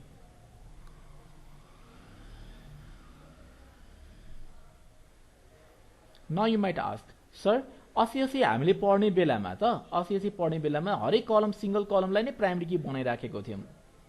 त्यसो भए त मेरा सबै टेबल्सहरु BCNF मा छन् त? Not necessary. 3NF मा नहुँदै BCNF मा हुन सक्ने चान्सै छैन. त्यही भएर त्यसको लागि क्वेशन के हो? पहिला चाहिँ 3NF मा छ कि छैन मलाई भन्देऊ, म टेस्ट गर्छु र त्यो टेस्ट गरिसकेपछि बल्ल म एनालाइसिस गर्छु कि सिंगल कलम भएको प्राइमरी की हो कि होइन, र यदि हो रहेछ भने त हाम्रो होल डेटाबेस चाहिँ बोइस कोड नर्मल फर्ममा भयो. तर अब तिमीले मलाई सोचौ, धीरज सर, अघिदेखि हजुरले डिफाइन गर्नु भएको जहिले पनि रिलेसन भन्नु भएको छ, तर डेटाबेसलाई नर्मलाइज गर्ने क्रममा चाहिँ रिलेसन मात्रै भनेर त हुँदैन होला. अब्भियसली हामीले के गर्छौं, हाम्रो डेटाबेसमा जतिवटा रिलेसन्सहरु छन्, इच एन्ड एभ्री रिलेसनले यदि 1NF को रुल फलो गर्छ भने हाम्रो डेटाबेस फर्स्ट नर्मल फर्ममा, इच एन्ड एभ्री रिलेसनले सेकेन्ड नर्मल फर्मको रुललाई फलो गर्छ भने हाम्रो डेटाबेस सेकेन्ड नर्मल फर्ममा. तर ती मध्येको कुनै पनि एउटाले सेकेन्ड नर्मल फर्मलाई फलो गर्दैन भने हामी स्टिल फर्स्ट नर्मल फर्ममा हुन्छौं. त्यही भएर ध्यान दिने, each and every relation in the database must go through these processes. Each and every relation in the database must go through these processes. So हरेकबाट रिडन्डेन्सीजहरु हट्नु पर्छ अनि बल्ल हाम्रो डेटाबेस अननर्मलाइज्ड डेटाबेसबाट नर्मलाइज्ड डेटाबेसमा ट्रान्सलेट हुन्छ. करेन्टली कुन नर्मल फर्ममा छौं भन्ने कुरा डिटरमाइन गर्नको लागि it's the rule that you identify. त्यही भएर मैले यो डायग्राम सबैभन्दा पहिला बनाउने मेन रिजन चाहिँ यो हो। मलाई यदि कसैले झुकेर मलाई सोध्यो अहिले तपाईको डेटाबेस करेन्टली कुन नर्मल फर्ममा छ भनेपछि म आफ्नो डेटामाथि केही क्वेशन्सहरु गर्छु र त्यहाँ गएर चेक गर्छु। जुन अघि मैले रुल्सहरु लेखे त्यो रुल चेक गर्छु। यदि 2NF को रुलहरु मात्रै फलो भएको छ भने म उहाँलाई आन्सर गर्छु, हेर्नुस् मेरो करेन्ट डेटाबेस चाहिँ 2NF मा छ। यदि मेरो थर्ड नर्मल फर्मका सबै रिलेसन्सहरु थर्ड नर्मल फर्मको आन्सर दिन्छ भने रुलहरुलाई सेटिस्फाई गर्छ भने म उहाँलाई भन्छु हाम्रो होल डेटाबेस चाहिँ थर्ड नर्मल फर्ममा छ है। And BCNF and the rest. मैले अदर हायर नर्मल फर्मको बारेमा कुरो गरिन, एक्जाम पोइन्ट अफ भ्यूबाट फोकस गर्ने भएर हामी BCNF सम्म चाहिँ लिमिटेड भयौं, त्यो भन्दा माथि चाहिँ म गइन है। सो मिनिमम नर्मलाइज फर्मको एक्जाममा वा भाइबामा कहिलेकाहीँ सोध्न सक्छन् नर्मल फर्म्सहरु मध्ये मिनिमल नर्मलाइज फर्मलाई कुन चाहिँ मिनिमम नर्मलाइज फर्म हो त, वा डेटाबेस सिस्टम्सहरुमा थर्ड नर्मल फर्मलाई किन मिनिमल नर्मलाइज फर्मको रूपमा ट्रिट गरिन्छ त। So because third normal form हुने बित्तिकै हामीले त्यो डेटाबेसलाई इम्प्लिमेन्ट गर्न सक्छौं, त्यसलाई डिजाइन गर्न सक्छौं। कुनै कमर्शियल डेटाबेसेसहरु युज गरेर त्यसलाई चाहिँ हामी क्वेरीहरु गर्न सक्छौं। त्यो क्वेरीहरु फोर्थ नर्मल फर्ममा फिफ्थ नर्मल फर्ममा पनि गर्न पाइन्छ, but that becomes very complex. लेख्न पनि र मेमोरीमा रन गराउन पनि एकदम कम्प्लेक्स हुन्छ। त्यही भएर चाहिँ हामी कमर्शियल डेटाबेसेसहरु वेब एप्लिकेशन्सहरु बनाउँदाखेरि मिनिमम नर्मलाइज फर्म भनेर 3NF लाई चिन्छौं। That's the answer. Okay, so अब यति डेफिनेसन हामीले कुरो गर्यौं। नर्मल फर्मल एउटा चाहिँ हामीले फंक्शनल डिपेन्डेन्सीलाई चाहिँ डिफाइन गरौँ अनि त्यसपछि चाहिँ एउटा एक्जाम पोइन्ट अफ भ्यूबाट कुनै क्वेशनलाई लिउँला। सो एउटा चाहिँ हामीसँग कन्सेप्ट छ फंक्शनल डिपेन्डेन्सी। फंक्शनल डिपेन्डेन्सी यो जुन एकछिन अगाडिसम्म तिमीले केही टर्म्सहरु देख्यौ, जसलाई हामीले पार्शियल डिपेन्डेन्सी अर ट्रान्जिटिभ डिपेन्डेन्सी हटाउनु पर्छ भन्छन् हैन। सो त्यसको लागि पहिला थाहा पाउनु पर्यो फंक्शनल डिपेन्डेन्सी भने के हो भन्छन्। Functional dependency, functional DEPENDENCY, functional dependency is a relation between the attributes, ध्यान दिने, between the attributes of the same relation.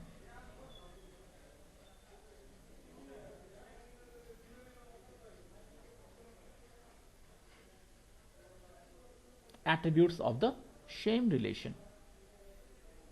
That says, imagine गरौँ हामीले अब यो त हामीले फर्मल टेक्स्चुअल डिस्क्रिप्सन गर्यौं, यसलाई म्याथमेटिकली भन्नु पर्दाखेरि भनिन्छ if x functionally determines, यसरी लेखिन्छ y, if x functionally determines y, पढ्ने बेलामा चाहिँ यसलाई हामी पढ्छौं, then y is the proper subset of x भनिन्छ। So this is functional dependency. अब के हो त भन्दाखेरि where x and y, where x and y are the attributes,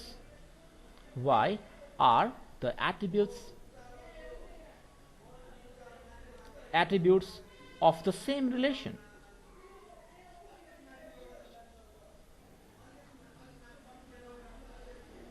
Are the attributes of the same relation. Meaning to say what? Proper subset हो भन्नुको meaning, so यदि मैले यसरी x लेखेँ भने यो भित्र मेरो y हुन्छ, isn't it? हो कि नै? यो y is proper subset of x भनेको यही होइन, बनाउन सेट भेन डायग्राम बनाए भने यही होइन बन्ने? ओके, सो मैले यदि भेन डायग्राम बनाए भने this represents what? This represents y is the proper subset of x. अब म तिमीलाई फेरि त्यही कुरो सोध्न चाहन्छु, मैले यदि x को बारेमा कहीं कतै कसैसँग चर्चा गरिराखेको छु भने उलाई y भनिराख्नु पर्छ? उलाई y को जानकारी एक्सप्लिसिटली दिइराख्नु पर्छ कि x भन्ने बित्तिकै उले y को जानकारी अटोमेटिकली पाउने हो? पाउँछ हो। सो अब एक्स भन्ने बित्तिकै y को जानकारी पाउँछ भने now let's see this thing. यो जुन अहिले भर्खरै मैले ड्र गरेँ x functionally determines y। So यो पार्टलाई चाहिँ हामी भन्छौँ डिटर्मिनेन्ट। यो पार्टलाई हामी भन्छौँ डिटर्मिनेन्ट। यसलाई भनिन्छ डिटर्मिनेन्ट। DETERMINANT determinant. यो जुन एरो हेड देखिराखेको छौ यसलाई पढ्ने बेलामा हामी पढ्दाखेरि भन्छौँ एक्स फङ्सनली डिटरमाइन्स। यसलाई दुई तरिकाले पढिन्छ। एउटा तरिका के हो? यसलाई दुईटा तरिकाले पढिन्छ। पहिलो तरिका हो x functionally determines, functionally DETERMINES determines y भनेर पढिन्छ। र अर्को तरिका के हो? उल्टो पढ्ने के, ल्याङ्ग्वेज अलिकति उल्टो बनाउने अङ्ग्रेजीको। सो उल्टोबाट पढ्दाखेरि y is FUNCTIONALLY functionally determined by x भन्न पाइयो। सो यसलाई पढ्ने दुईटा तरिका छ। जे जस्तो भए पनि हामी रिप्रेजेन्टेसन चाहिँ कसरी गर्छौँ? This is how we represent it. X functionally determines y। मेरो प्रिफरेन्स चाहिँ यो हो है। पढ्दाखेरि चाहिँ म जहिले पनि यसरी पढ्छु। कहीँ कतै यसरी देखेँ भने मैले पढ्ने बेलामा भन्छु X functionally determines y and I am done. तिमीले यदि y is functionally determined by X भनेर कसैले पढ्छ भने तिमी उहाँलाई गलत भन्न सक्दैनौ। उहाँ पनि इक्वली करेक्ट हुनुहुन्छ है। फाइन। सो यति बेला चाहिँ अब हामीले दुईटा टर्म क्लियर गरिसक्यौँ। यो लेफ्ट ह्यान्ड साइडको जुन तिमीले यो एरो हेड भन्दा जुन यो फङ्सनल डिपेन्डेन्सी जुन देखाइराखेको छ त्यसो भन्दा लेफ्ट ह्यान्ड साइडलाई हामी भन्छौँ डिटर्मिनेन्ट। यो फङ्सनल डिपेन्डेन्सीलाई एरोको सेपले रिप्रेजेन्ट गरिन्छ। त्यसको लेफ्ट ह्यान्ड साइडमा जुन एट्रिब्युट्स छन् त्यसलाई भनिन्छ डिटर्मिनेन्ट। त्यहाँ एट्रिब्युट हुनसक्छ अर सेट अफ एट्रिब्युट्सहरू हुनसक्छ। For example A comma B मिलेर होइन सी कमा डीलाई चाहिँ फङ्सनली डिटरमाइन गर्छ अरे। के प्रब्लम भयो त? It's okay. सो अब हाम्रो लागि के भयो? दुईटा कलम मिलेर, यो दुईटा कलम मिलेर चाहिँ प्राइमेरी की बनेको होला।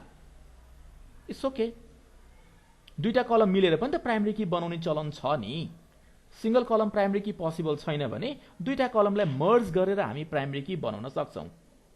त्यो केसमा चाहिँ के भनिन्छ? यो दुईटालाई एक अर्काको हामीले चाहिँ के भन्छौँ? सरोगेट कीज भनेर भन्छ। एक अर्काको कम्पेरिटिभ युज गरिराखेको हुन्छ, सरोगेट कीज भनेर भन्छ।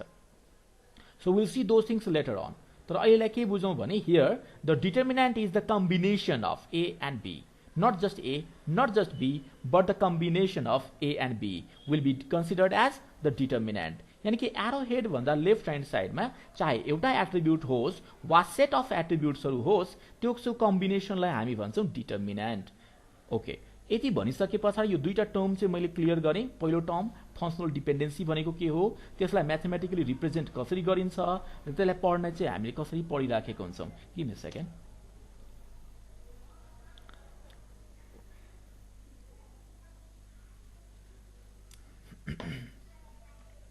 ओके। यति काम गरिसके पछाडि अब यसलाई चाहिँ ब्लक डायग्रामबाट पनि हामी रिप्रेजेन्ट गर्न सक्छौँ। कसरी? Let's say. सो यसलाई यही कन्सेप्टलाई हामीले ब्लक डायग्रामबाट रिप्रेजेन्ट गर्नु पर्यो भने एक्जाम हलमा तिमीलाई चाहिँ यो सजिलो हुन्छ। ब्लक डायग्रामबाट रिप्रेजेन्ट गर्दाखेरि हामीले के गर्छौँ? इफ अब लेख्ने बेलामा चाहिँ हामी एक्स फङ्सन डिटरमाइन्स y भनेर यदि लेखेको छ भने तिमीले के गर्न सक्छौ? एउटा चाहिँ यस्तो ब्लक बनाउने।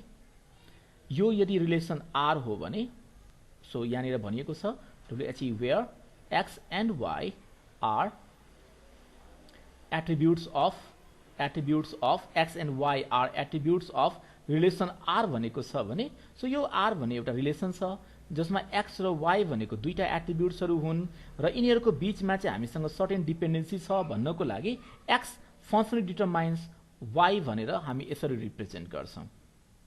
सो यसले देखाउन खोजेको चाहिँ के हो? R भन्ने रिलेसनका दुईटा एट्रिब्युट्सहरू x र y को बीचमा सर्टेन डिपेन्डेन्सी छ र त्यो डिपेन्डेन्सी कस्तो टाइपको छ भन्दा x फङ्सनली डिटरमाइन्स y टाइपको छ। वेल, सो यो चाहिँ ब्लक डायग्रामको थ्रु हामी यसरी देखाइराखेको हुन्छौँ है। यहाँसम्म कसैलाई केही कन्फ्युजन छ भने सोध please, otherwise we move to the next concept.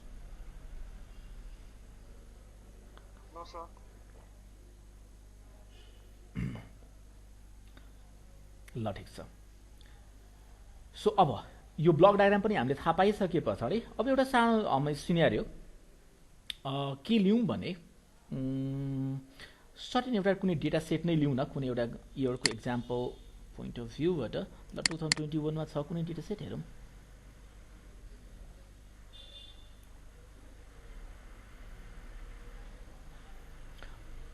यो चाहिँ सेट अफ फङ्सनल डिपेन्डेन्सी उसको लागि हो, ट्रान्जिटिभ डिपेन्डेन्सीको लागि हो। र एउटै इयरमा नर्मलाइजेसनबाट यो दुवै क्वेसन सोध्नुको मिनिङ हो तिनीहरूको भविष्य खराब भयो होला। सो एउटै इयरमा चाहिँ तिमीलाई यो दुवै पार्ट चाहिँ नर्मलाइजेसनबाट सोध्दैन, कि त तिमीलाई रिलेसन स्किमाबाट क्लोज्युर निकाल्नको लागि भन्छ, गिभन सेट अफ डिपेन्डेन्सीबाट क्लोज्युर निकाल्नुस् भन्छ, कि त कन्भर्ट अप टु बिसिएनएफ भनेर भन्छ। कुनै एउटा यसो डेटा दिएर कन्भर्ट अप टु बिसिएनएफ भनेर भन्छ। हामी यसै स्याम्पललाई लिएर जाउँ है त, यही स्याम्पललाई म लिएर जान्छु। ओके, सो मेबी 2021 मा जसले अपियर गर्नु भएको छ नम्बर कि त कम आयो होला हैन, डिस्टिङसन त एकदम अक्कल झुक्कलै आयो होला। किनभने एउटै इयरमा दुवै क्वेसन सोध्नु भनेको मलाई लाग्छ यो स्क्रुटनिङ बोर्डको पनि प्रब्लम हो के, त्यस्तो हुनु हुँदैन।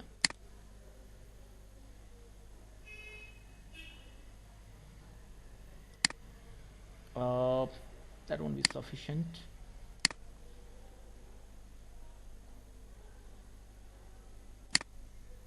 Okay. के भयो, मैले सबै कपी गरिनँ कि क्या हो? इनेम कन्ट्याक्ट नम्बर पोस्ट र स्यालेरी, इनेम कन्ट्याक्ट नम्बर पोस्ट र स्यालेरी ठिकै त छ नि।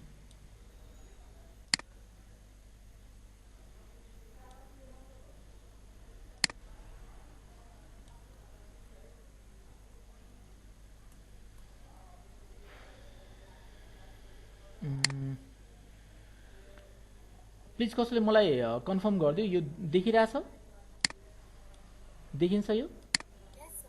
ल ठिक छ, देखिन्छ भने हामी अगाडि बढ्छौँ है। यसैलाई चाहिँ अब नर्मलाइजेसन गर्नतिर लाग्दैछौँ। यहाँ क्वेसन चाहिँ के थियो, इफ यु सी क्वेसन चाहिँ के थियो, convert the following database, convert the following database up to BCNF। थाहा पाइसक्यो, अब तिमीसँग क्लियर यो टर्म चाहिँ क्लियर छ है, बोइस कोड नर्मल फर्म के हो भनेर टर्म्स चाहिँ क्लियर छ। त्यही भएर अब हामी अगाडि बढ्दैछौँ। हेर, जब यो डेटा किन दिएको हुन्छ भन्दाखेरि तिमीलाई सिनेरियो बुझ्नको लागि दिएको हुन्छ। यो जति पनि डेटा हेरिराखेको छौ यो चाहिँ तिमीलाई सिनेरियो बुझ्नको लागि दिएको हो। डेटा र यो कलमहरूको बिचमा जुन रिलेसनशिप छ त्यो स्टडी गर्नलाई लागि दिएको हो। So up to second normal form भनौँ न, पार्सल डिपेन्डेन्सी हुँदासम्म होइन, सो त्यहाँसम्म चाहिँ हामीले डेटाको चाहिँ खाँचो पर्छ। तर त्यस पछाडि चाहिँ हामीले रिलेसनशिप आइडेन्टिफाई गरेपछि हाम्रो डेटाको खाँचो पर्दैन। We just move with the headings, टेबलको हेडिङ लिएर मात्रै हामी अगाडि बढ्छौँ। जस्तो अब हेर, यो सिनेरियो छ एउटा, यो टेबलको नाम यहाँ सायद मलाई लाग्छ क्वेसनमा दिएको छैन, normalize the following relation up to BCNF. Imagine गरौँ तिमीलाई नाम दिएको छैन भने एउटा डमी नाम दिनुपर्ने हुन्छ। पहिलो काम चाहिँ तिमीले के गर्ने, एउटा नाम दिने आफ्नो, सरी पहिलो काम चाहिँ एउटा यो टेबलको नाम दिने। सो हाम्रो सल्युसनमा जाउँ। So first thing, let us consider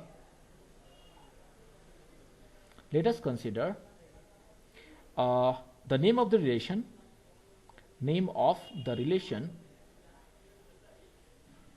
त्यो भनेको हाम्रो ओरिजिनल रिलेसन हो है, यो ओरिजिनल रिलेसन टु बी। अब यसो हेर्दाखेरि आइडी देख्छु, इम्प्लोइको नेम देख्छु, कन्ट्याक्ट नम्बर छ, पोस्ट छ, स्यालेरी छ, राइट। सो त्यो केसमा चाहिँ मैले के भन्छु, इम्प्लोइज भनेर भनिदिन्छु,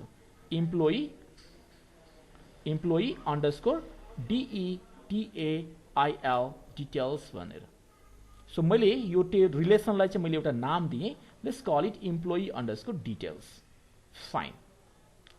अब यसो हेर्दै जाँदाखेरि तिमीले कुन चाहिँ कलमलाई प्राइमेरी की बनाउँदा हुन्छ जस्तो फिल गरिराखेको छ। ल हेर त राम्ररी, कुन चाहिँ कलमलाई प्राइमेरी की बनाउँदा हुन्छ जस्तो फिल गर्छ, एकचोटि हेर त राम्ररी। Okay, employee ID, fine. ल सो इम्प्लोइ आइडीलाई यदि मैले प्राइमेरी की बनाएँ भने यहाँ देख्छु E01, E02, E03 रिपिटेसन भएको छैन, भेरी गुड। अब कन्ट्याक्ट नम्बर भन्ने कलमलाई हेर, हामीले एकछिन अगाडि के भनेको थियौँ, हाम्रो हरेक कलममा सिंगल भ्याल्यु हुनुपर्छ। Do you agree? हाम्रो हरेक कलममा के हुनुपर्छ? सिंगल भ्याल्यु हुनुपर्छ। त यो कन्ट्याक्ट नम्बर भन्ने कलममा त यहाँ मल्टिपल भ्यालुजहरू छ, कमाले सेपरेट भएर बसिराखेको छ, यहाँ पनि कमाले सेपरेट भएर बसिराखेको छ हैन। सो यो चाहिँ मल्टिपल भ्यालुजहरू यहाँ बसिराखेको छ। न you might ask Dheeraj sir 2 2 4 2 6 2 8 2 10 यो झुकेर कसैले कमा हाल्यो होला हैन। सो यो 10 2 तल त 2 4 2 6 2 8 1 9 अब कसैले चाहिँ यो झुकेर हाल्यो होला? No, that's intentional. एक्जाममा तिमीलाई झुक्याउनको लागि यसरी डेटा राखिएको हो। यसले के भन्छ भने whether you know about first normal form or not. So अहिलेको हाम्रो डेटाबेस त 1NF मै छैन। सो अब तिम्रो अघि साथीलाई सोधे जस्तो हामी पहिलो काम के गरौँ? सो कन्भर्ट यसो गर्छु। सो पहिलो काम चाहिँ हामी के गरौँ भन्दाखेरि convert into first normal form, CONVERT, convert to 1NF, first normal form. एक्जाममा जहिले पनि लेख्ने त्यसलाई चाहिँ अन्डरलाइन गर्ने, convert to first normal form. Convert to first normal फर्मको लागि पहिलो काम हो हाम्रो रुल लेख्ने। सो रुल्स के रुल्सहरू छ? If anybody remembers it, a relation is said to be in 1NF, यो हामी फेरि घोक्दैछौँ है, is said to be 1NF if a नम्बरमा there is a single value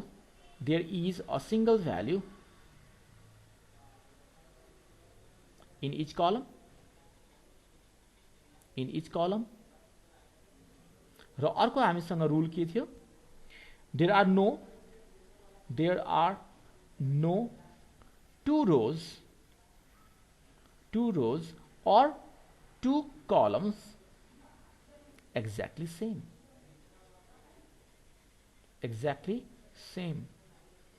हाम्रो केसमा कुन चाहिँ रुल भोइड भयो? यो केसमा हाम्रो केसमा चाहिँ कुन चाहिँ रुल भोइड भयो? ए नम्बर कि B number? A number. So त्यो केसमा चाहिँ के गरौँ भन्दाखेरि यो टेबललाई दुईटा तरिकाले हामीले यसलाई ह्यान्डल गर्न सक्छौँ। मल्टिपल भ्यालुजहरू छ भने त्यसको लागि बेस्ट तरिका के हो? You create a separate table. I repeat, यदि यस्तो मल्टी भ्यालुडहरू छ भने त्यसको लागि बेस्ट तरिका के हो भने you create a separate table. So the solution here is we create so CREATE we create a separate relation, separate RELATION relation for कुन चाहिँ कलममा मल्टिपल भ्यालुजहरू छ? कन्ट्याक्ट नम्बरमा, फर कन्ट्याक्ट नम्बर। अब यो रिलेसन गर्नको लागि त पहिला तिमीले फङ्सनल डिपेन्डेन्सीजहरू पत्ता लगाउनु पर्ने हुन्छ हैन। सो फङ्सनल डिपेन्डेन्सी पत्ता लगाउनु पर्यो भने हामी सबैभन्दा पहिला के देख्छौँ? इम्प्लोइ आइडीलाई प्राइमरी की भनिसके पछाडि यहाँ हेर, इम्प्लोइ आइडीलाई प्राइमरी की भनिसके पछाडि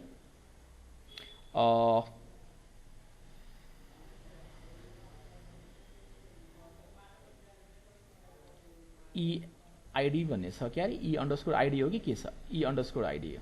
E_ID as PRIMARY प्राइमरी की, और यसैलाई के भनिन्छ? प्राइम एट्रिब्युट भनिन्छ।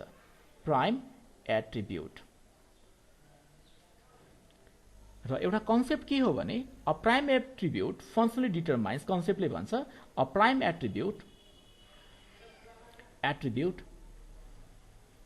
functionally determines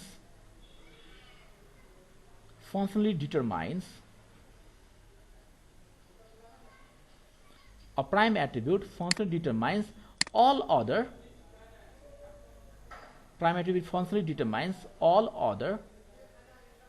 non-prime attributes.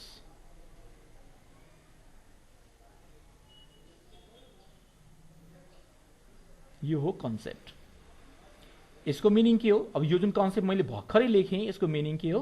Prime attribute हामीले e_id भनेर लेखेको छौं. It functionally determines all other non-prime attributes like e_name, contact_number, e_name, contact_number, _number. त्यसै गरिकन अर्को छ हामीसँग post and salary, post post and salary salary. यो यसलाई सपोज हामीले 1 भन्यो भने यो राम्ररी हेर्नुस् है. यसलाई सपोज हामीले 1 भन्यो भने यसलाई भनिन्छ फुल्ली फंक्शनल डिपेन्डेन्सी. अब मैले यहाँनिर एउटा नयाँ टर्म युज गरेँ. यसलाई भनिन्छ fully functional dependency. Fully FUNCTIONAL functional DEPENDENCY fully functional dependency. यसको लागि मलाई ब्लक डायग्राम बनाउनु पर्यो भने यसलाई मैले अब ब्लक डायग्रामको थ्रु रिप्रेजेन्ट गर्नु पर्यो भने हामी यसरी रिप्रेजेन्ट गर्न सक्छौं.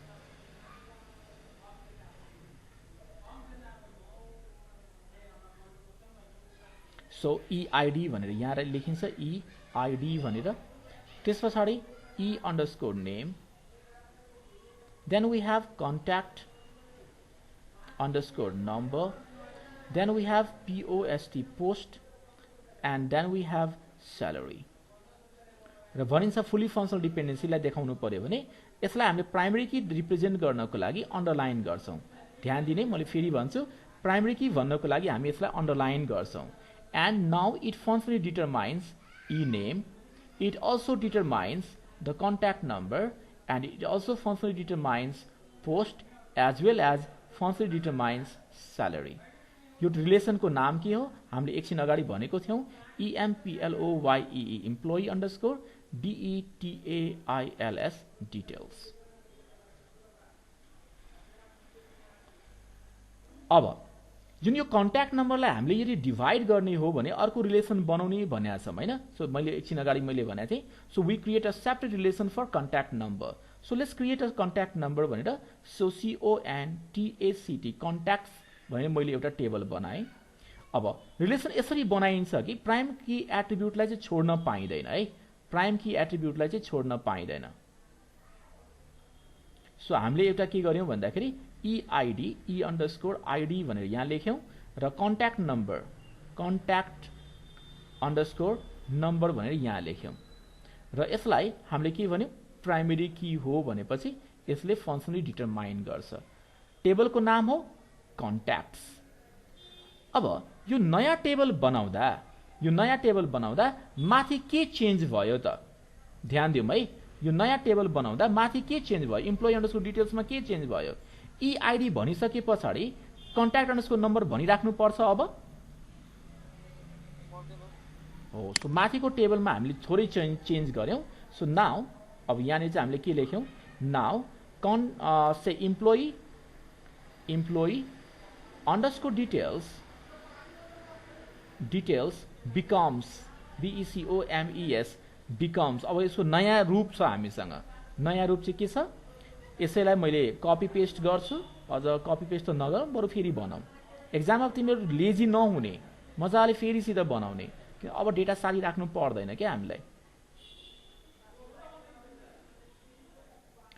ल सो EID भन्ने छ EID. त्यसपछि अघि हामीले जो इम्प्लोइ डिटेल्सबाट कन्ट्याक्ट नम्बर मात्रै हटाएको छौं E_name.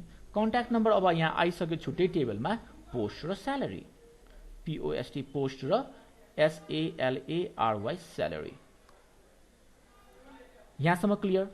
सो यसको नाम हो फेरि के त EMPLOYE employee underscore DETAILS details. जसमा फेरि पनि यो EID चाहिँ प्राइमरी की नै हो. यसले फेरि फंक्शनली डिटरमाइन गर्छ all other remaining non prime एट्रिब्युट्सहरुलाई. अब डेटा स्टडी गर ल राम्ररी. फेरि ध्यान दियो आफ्नो डेटामाथि. म्यानेजरको स्यालेरी कति छ? 40,000. तल म्यानेजरको स्यालेरी हेर 40,000. इन्जिनियरको स्यालेरी हेर 45,000. माथि इन्जिनियरको स्यालेरी हेर 45,000. यसको मिनिङ के हो भने यो पोस्ट यदि कसैलाई मैले भने उले चाहिँ सिधै थाहा पाउन सक्छ स्यालेरीको बारेमा. Do you agree? So post भन्ने बित्तिकै स्यालेरी थाहा पाउन सकिन्छ। द्याट सेज यस एउटा चाहिँ नयाँ हामीले रिलेसनसिप पनि हामीले आइडेन्टिफाई गर्यौं है। सो नयाँ हामीले फंक्शनल डिपेन्डेन्सी आइडेन्टिफाई गर्यौं। So new functional dependency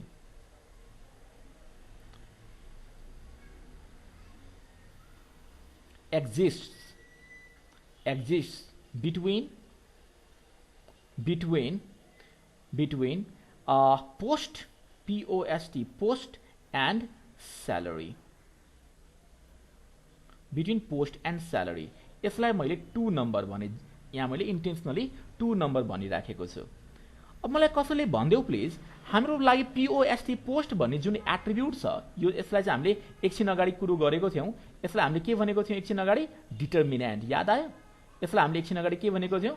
determinant. DETERMINANT determinant. ल मलाई कोही साथीले मलाई के भन्देऊ भने यो पोस्ट भन्ने चीज प्राइमरी की हो कि नन प्राइमरी की हो?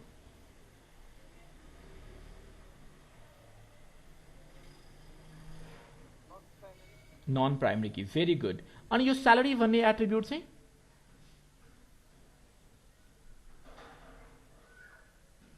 यो स्यालेरी भन्ने एट्रिब्युट चाहिँ यो पनि नन प्राइम। हजुर यो पनि नन प्राइम है। सो यहाँनिर के देखियो भन्दाखेरि हामी आफ्नो डेटा स्टडी गर्ने बेलामा के देख्यौं? A non prime attribute functionally determines another non prime attribute. Such type of dependency is known as transitive dependency. म यहाँनिर लेखिदिन्छु a non-prime attribute, a non-prime attribute functionally determines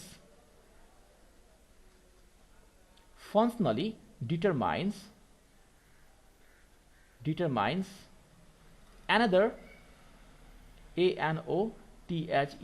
another non-prime attribute। यो relationship त छ किनभने मैले तिमीलाई अघि नै सोधिसके, तिमीले हो पनि भनिसक्यौ भने, तर हेर्दै बेलामा के देखियो भने अ नन प्राइम एट्रिब्युट जो कि डिटरमिनेन्ट हो that functionally determines another non prime attribute. Such type of dependency is known as such type of functional dependency. यसको अर्कै नाम छ such type of functional dependency is known as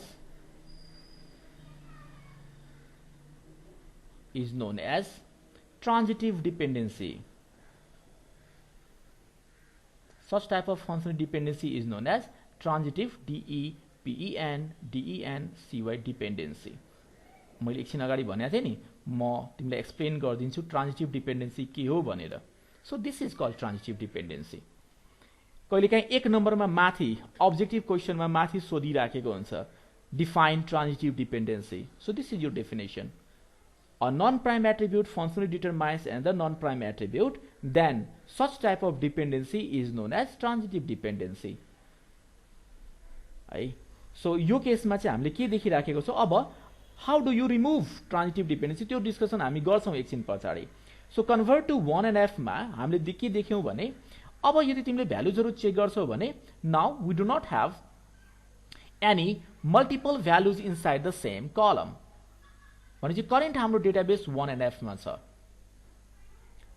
similarly अब यसो हेर्दै जाँदाखेरि जस्ट बिकज हामीसँग पार्ट अफ द प्राइमरी के छ कि छैन, let's say conversion to 2 and f। Next heading हो हाम्रो कन्भर्जन टु 2 and f। पहिलो चीज के पत्ता लगाउने? सो यसको लागि रूल हामी लेख्छौं। रूल्स के हो? Anyone? A relation is said to be in 2 and f if a number ma it is already in 1 and f जो कि अहिलेलाई छ, नोट मल्टिपल भ्यालुजहरु छैन, कलममा रिपिटेशन्सहरु पनि छैन। So it is already in 1 and f। B मा के छ हामीसँग? सेकेन्ड नम्बरमा there do not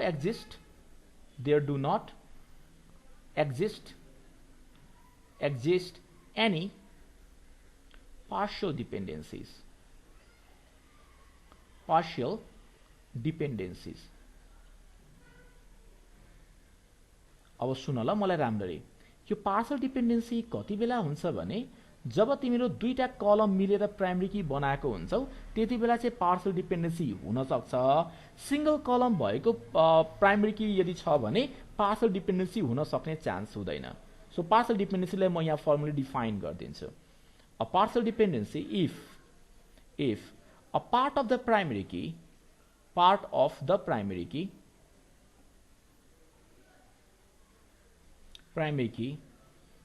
functionally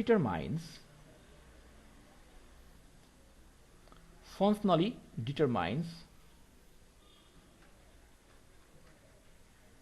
if a part of the primary key functionally determines a non-prime attribute,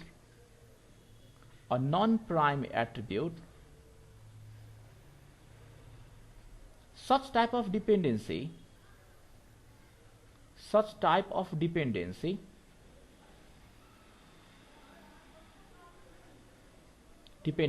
is known as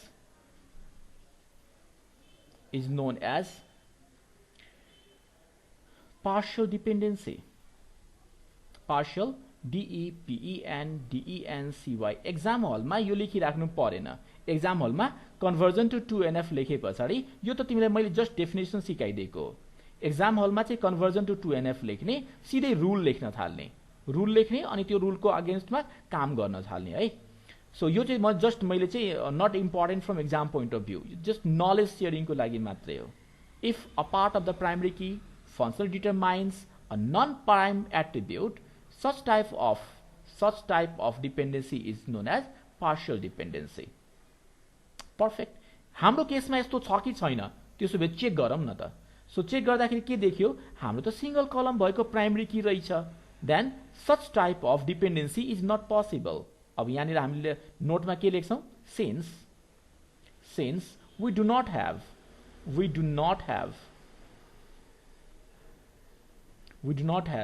any part of the primary key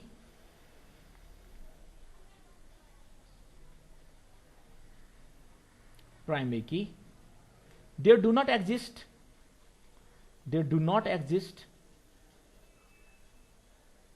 partial dependency.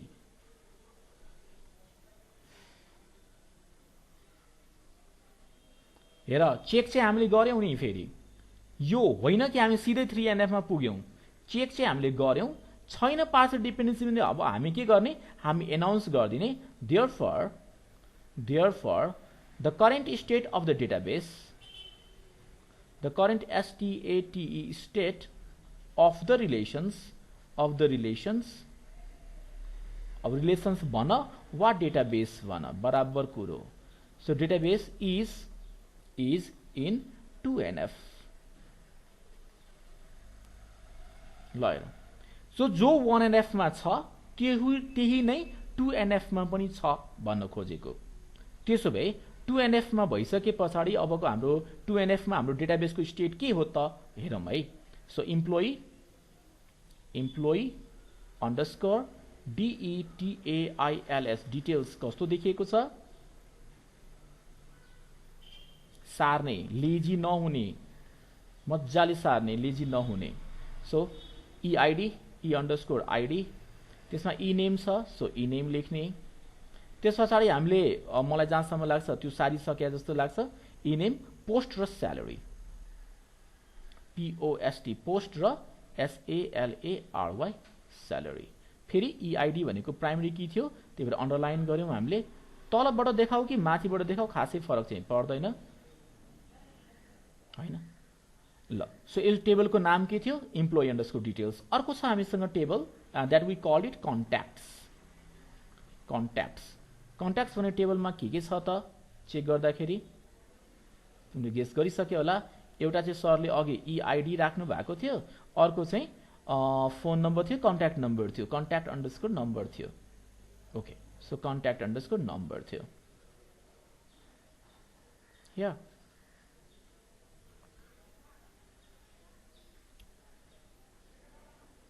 है। अब तिमीले मलाई सोध्छौ sir यहाँ चाहिँ प्राइमरी की राख्नु पर्दैन? राख्नु पर्दैन। Why so? बिकज यो जुन EID तपाईले देख्नु भएको छ यो चाहिँ यहाँ फरेन की आउनेवाला छ के, यसको रिपिटेसन हुन्छ। एउटा इम्प्लोइको मल्टिपल कन्ट्याक्ट नम्बर्सहरू छ भने यसको रिपिटेसन हुन्छ, त्यही भएर हामीले यहाँ अन्डरलाइन गरेको छैनौँ। ठिक छ, यो भोलिपर्सि फरेन की जस्तो ट्रिट गरिन्छ कन्ट्याक्ट्समा। ओके, सो अब लेखौँ conversion to 3NF। Conversion to 3NF। So रुलले के भन्छ कन्भर्जन टु 3NF मा? एनीबडी?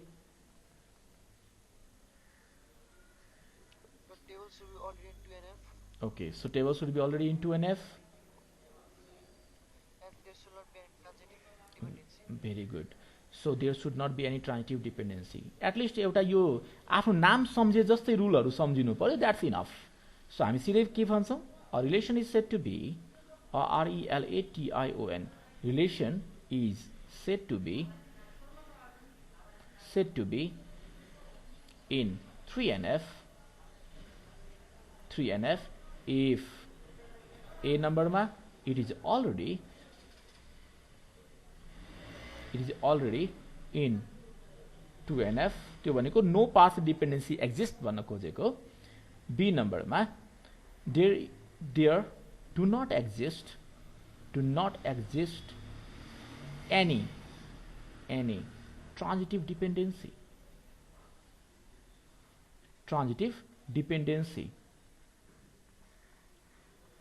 हाम्रो केसमा भन्नुस् त यो सेकेन्ड के रे बी नम्बरको रुल फलो भयो त अब अहिलेलाई?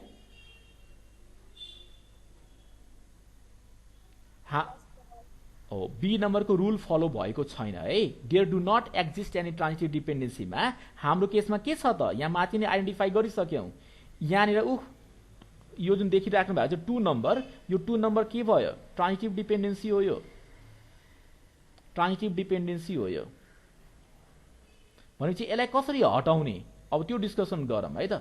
सो थर्ड नम्बर फर्ममा लानको लागि how do we remove transitive dependency? So the concept says we create a separate relation, separate RELATION relation for each transitive dependencies. ध्यान दिया मैले each लेखेको छु है।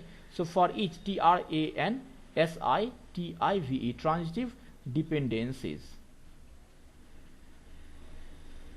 So we create a separate relation for each transitive dependencies. भन्नुको meaning के हो? And what do we do? So the determinant becomes the DETERMINANT. The determinant becomes the primary key. The primary key. The determinant becomes the primary key.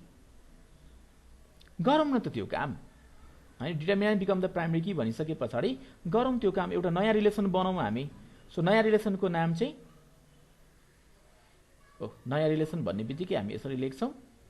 The डिटर्मिनेन्टको लागि तपाईले देख्नु भएको छ भने post थियो क्यारे बिकम्स द प्राइमरी की भन्नाले underline गर्नु पर्यो। SALARY स्यालेरी छ। So this becomes the primary key means it functionally determines this thing.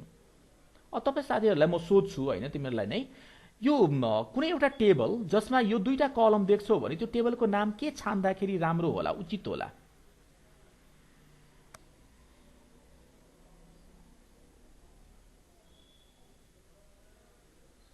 कुनै एउटा टेबलमा एउटा कलमको नाम पोस्ट छ र दोस्रो कलमको नाम स्यालेरी छ भने त्यो टेबलको नाम के छान्दाखेरि उचित होला? किन यो त भर्खरै जन्मेको टेबल हो, यसको नामाङ्कन त गर्नु पर्यो। ल भन के नाम दिउँ?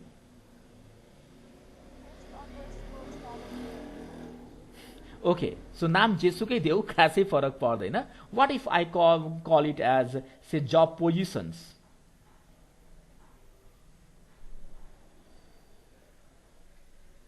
केही फरक पर्छ? सो मिनिङ त सेम हो नि हैन। तिम्रो साथीले अघि भन्नु भएको पनि मिनिङ सेम हो, यो यसरी भनेको पनि मिनिङ सेम हो। सो जब पोजिशन्स भन्दा पनि खासै फरक परेन। तिम्रो तपाईको साथीले के भन्नुभयो?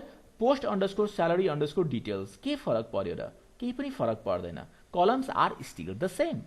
सो मैले जब पोजिशन्स भने। अब बाँकी कुरो के छ, जुन अघिका दुईटा टेबल्सहरू थिए त्यो त छँदैछन्। सो अघिको जुन मैले कन्ट्याक्ट्स भन्ने टेबल राखिराखेको छु त्यो त यहाँ छँदैछन्,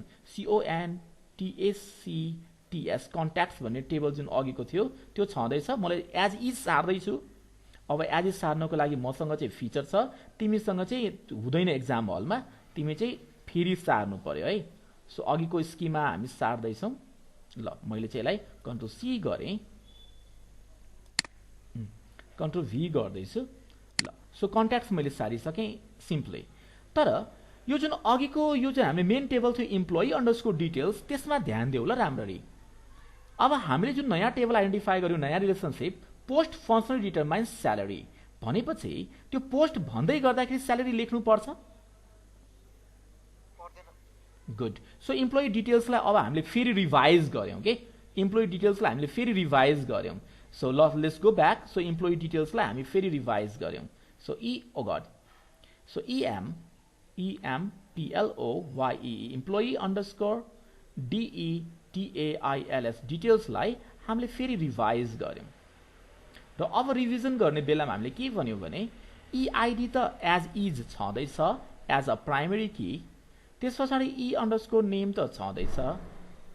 त्यसै गरिकन हामीसँग पोस्ट छ र अब पोस्ट भनिसके पछाडि now we do not need to say the salary, therefore we are done. So these are the changes हैन, इम्प्लोइ डिटेल्समा भएको चेन्ज भयो यो। अब अब पोसिबिलिटी के हुन सक्छ, देयर कुड बी मल्टिपल ट्रान्जिटिभ डिपेन्डेन्सीज। ध्यान देऊ, तिमीलाई दिएको एक्जाम हलमा क्वेसन जुन दिएको हुन्छ त्यसमा it's possible that 2 or more transitive dependency exist हो। त्यो केसमा के गर्ने, ठ्याक्कै एक्ज्याक्टली फेरि एउटा नयाँ टेबल बनाउने, त्यो नयाँ टेबलको आधारमा जुन जुन टेबलमा चेन्जेसहरू हुन्छ त्यो चेन्जेसहरूलाई एडजस्ट गर्ने।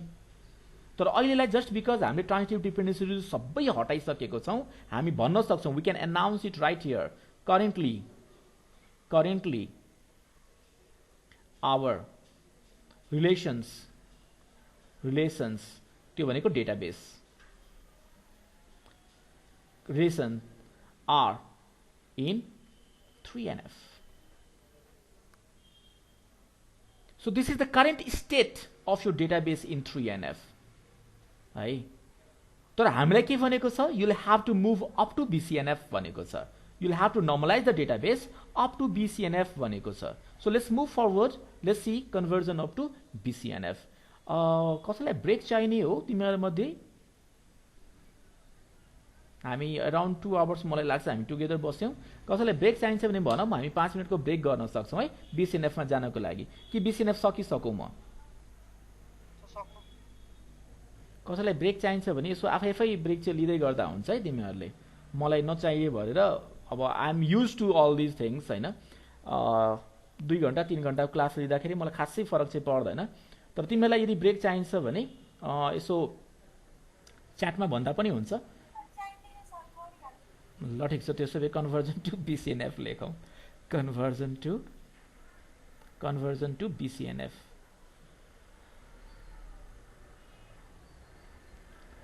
फेरि कसैलाई बत्ती बाल्ने पनि होला नि हैन। ल एनीवेज सो BCNF मा चाहिँ फेरि हामीले के गर्छौं, हाम्रो फेरि पुरानै स्टाइल रुल्स लेख्छौं।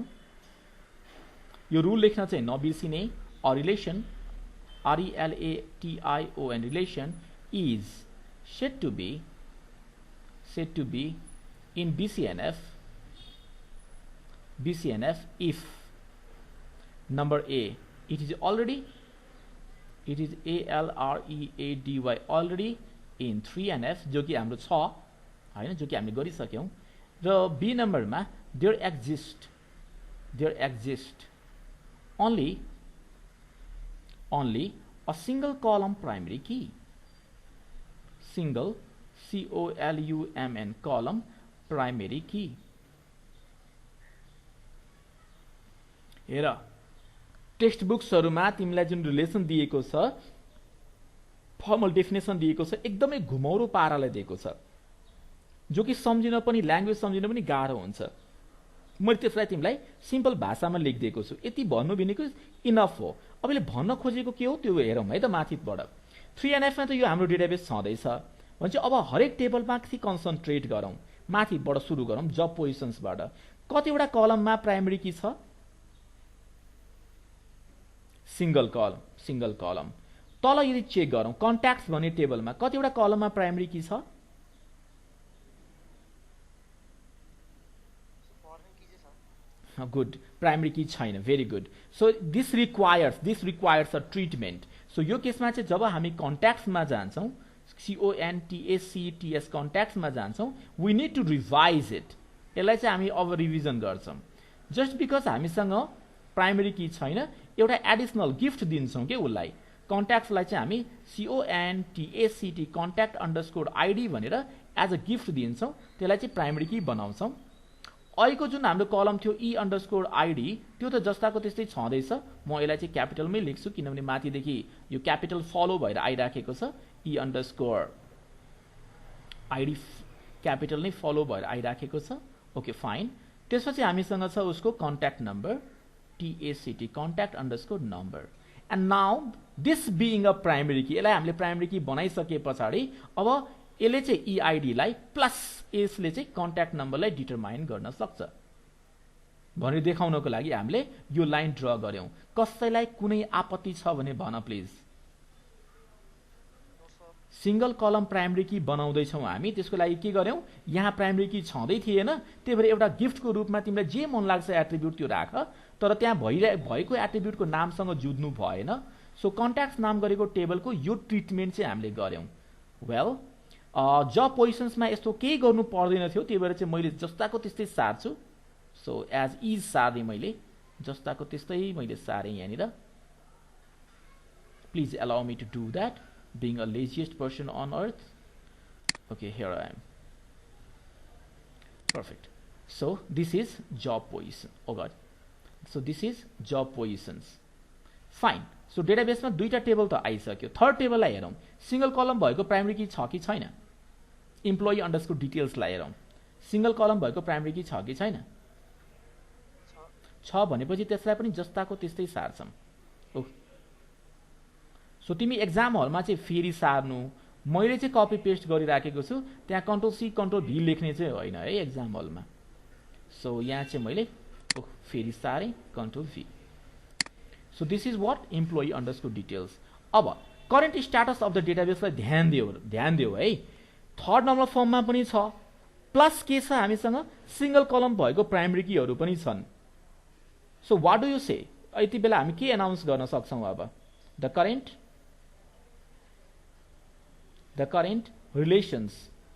रिलेशन्स त्यो भनेको database the current relations are in BCNF Boyce code normal form look कसैले एक्जाम हलमा यति मात्र लेखेर मलाई कपी सबमिट गर्यो भने had I been the examiner म एक नम्बर पनि काट्दैन मिल्यो सबै कुरा मिलेको छ but these are what kids do लिजेन्डले के गर्छ हेरौं यति गरिसके पछाडि अब एक स्टेप फर्दर हामी मुभ गर्छौं एन्ड वी स्टार्ट राइटिङ हामी चाहिँ यो जति पनि टेबल्सहरु छ त्यसलाई रिलेसनको फर्म्याटमा लेख्छौं कस्तो यसरी एम्प्लोयी EMPLOYEE एम्प्लोयी यो लास्ट काम गर्दैछौं है हामी किनभने एक्जामिनरले यसलाई हेरेर मार्क्स दिने हो so EMPLOYEE employee underscore DETAILS details भन्ने छ त्यसो ब्र्याकेटमा E अंडरस्कोर ID अब सबैले स्मल लेटरमा लेखे हुन्छ खासै फरक पर्दैन E underscore name POST post अर्को टेबल छ हामीसँग जब अंडरस्कोर पोजिशन्स सो JOB जब अंडरस्कोर POSITIONS पोजिशन्स सो त्यसमा हामीले के लेख्यौं पोस्ट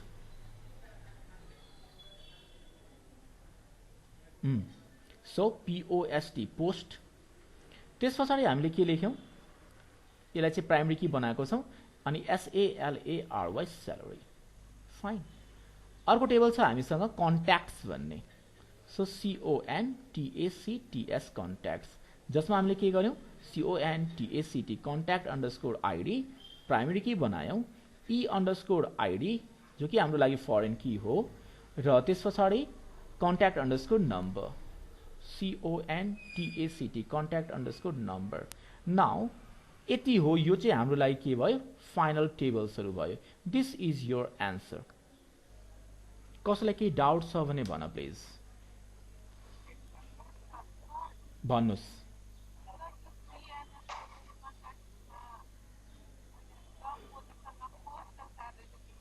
हजुर, ए यो इन्टरफेरेन्स भइरहेछ, तिम्रो स्वर चाहिँ मैले धेरै राम्रो सुनेको छैन है। कोसँग भयो भन्दाखेरि कसले, पुष्पाले बोलिराखेको हो?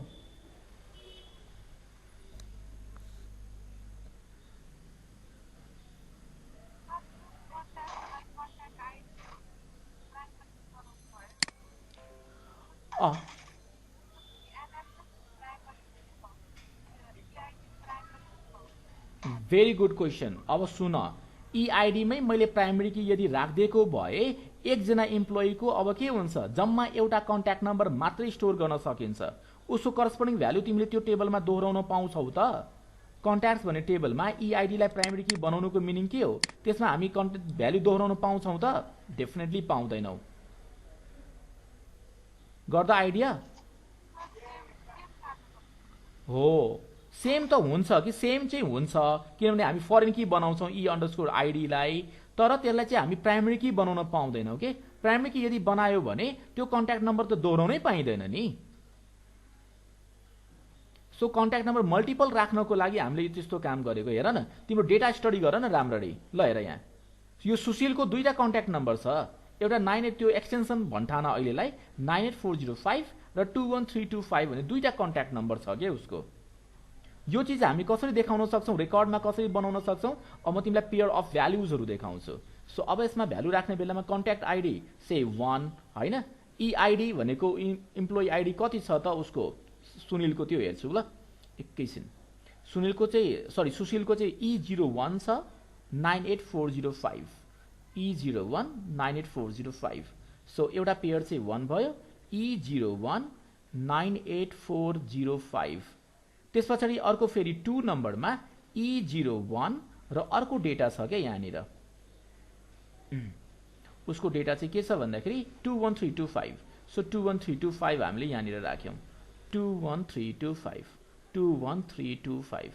र यस्ता यदि फेरि पनि भोलि पर्सि थप्न मन लागेको छ, उलाई फोन नम्बर थप्न मन लागेको छ भने उले E01 फेरि थप्न पनि पाउँछ। That's not a problem. तर इमेजिन गर, तिमीले अहिले जे भनिराखेको छौ त्यसको आधारमा तिमीले भन्न खोजे के, यो कलमलाई सर E_ID जो कि फरेन की हो, यसलाई तपाई प्राइमरी की पनि बनाउनुस् न। किन थप्दै हुनुहुन्छ? यसलाई चाहिँ नराख्नुस्, यसलाई प्राइमरी की बनाउनुस्। यदि मैले यसलाई प्राइमरी की बनाए भने नि नानी, यसलाई E01 रिपिटेसन गर्न पाउँछु त? अब पाउँदिन।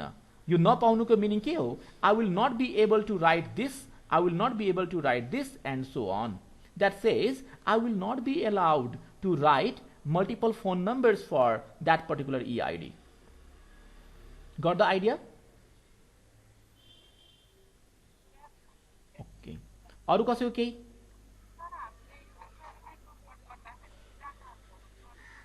Very good question. No, exam हलमा डेटा एनालाइसिस को लागि मात्रै दिएको हुन्छ। रिलेशनशिप एक्जिस्ट गर्नु पर्यो, रिलेशनशिप डिटरमाइन गर्नु पर्यो भने त्यसको लागि मात्रै दिएको हुन्छ। जस्तो तिमीले देख्यौ नि अघि, हामीले के गर्यौं, डेटालाई स्टडी गर्यौं, पोस्ट र स्यालेरीको बीचमा चाहिँ सर्टेन रिलेसनशिप छ है भनेर पत्ता लगायौं। त्यो लगाउने बित्तिकै हामीले यहाँनिर मेन्सन पनि गर्यौं, यहाँनिर हामीले त्यो चीजलाई ठ्याक्क मेन्सन गर्यौं। यहाँनिर त्यो मेन्सन गरिसकेपछि हामीसँग चाहिँ एउटा डिपेन्डेन्सी आयो भनेर मैले त्यसलाई नम्बरिङ पनि गरेँ, and then we move forward. So data के को लागि दिएको हुन्छ? एनालाइसिस, रिलेशनशिपहरु, कलम र कलम एट्रिब्युट्सहरुको बीचको रिलेशनशिप पत्ता लगाउनको लागि डेटा दिएको हुन्छ, त्यसको लागि हो स्टडी गर्ने। Anything else?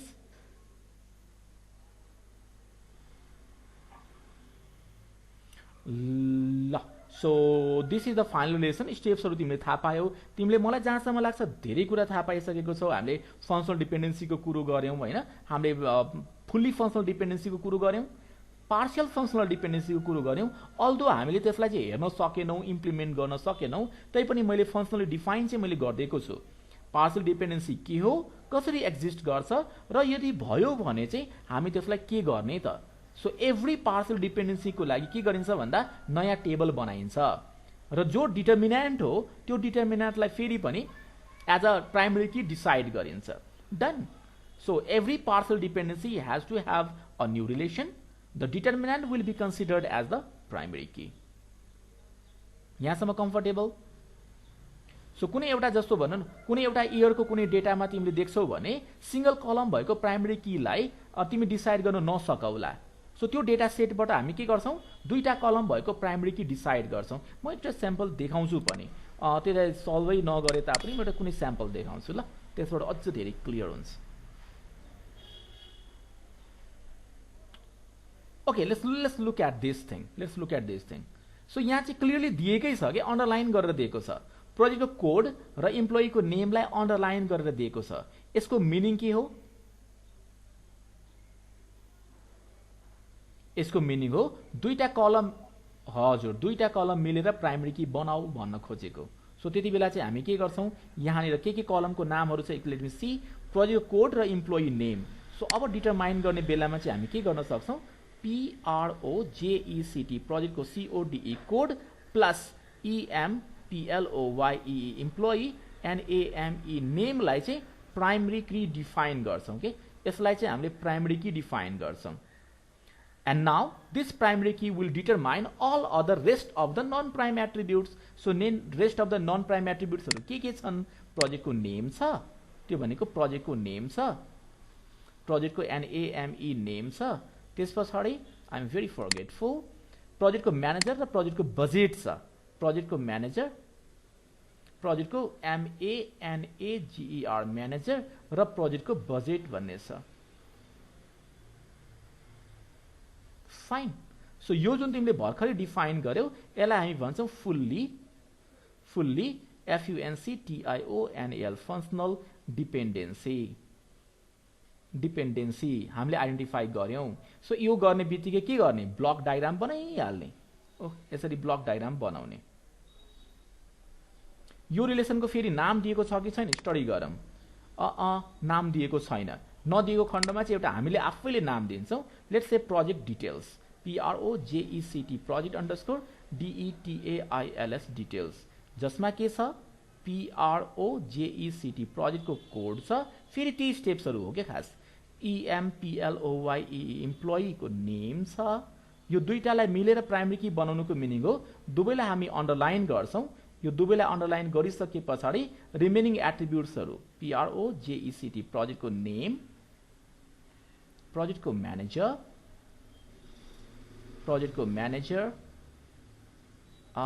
Give me a second मैले यसलाई मेटेँ र त्यसपछि हामीसँग अर्को एउटा कलम छ दैट सेज प्रोजेक्ट बजेट प्रोजेक्टको BUDGET बजेट भन्ने छ सो दिस यो दुईटा मिलेर अब प्राइमरी की डिटरमाइन गरिराखेको छ अदर नन प्राइम एट्रिब्युट्सलाई so this thing here is fully functional dependency यसलाई हामीले के भन्यौ FULLY fully FUNCTIONAL functional dependency so जहाँनिर प्राइमरी कीले अदर नन प्राइम एट्रिब्युटलाई डिफाइन गर्छ त्यसलाई हामी भन्छौं फुल्ली फंक्शनल डिपेन्डेन्सी अब फेरि डेटा स्टडी गर्छौं यहाँनिर लेट्स सी एनालाइज गर्दाखेरि के देखियो भने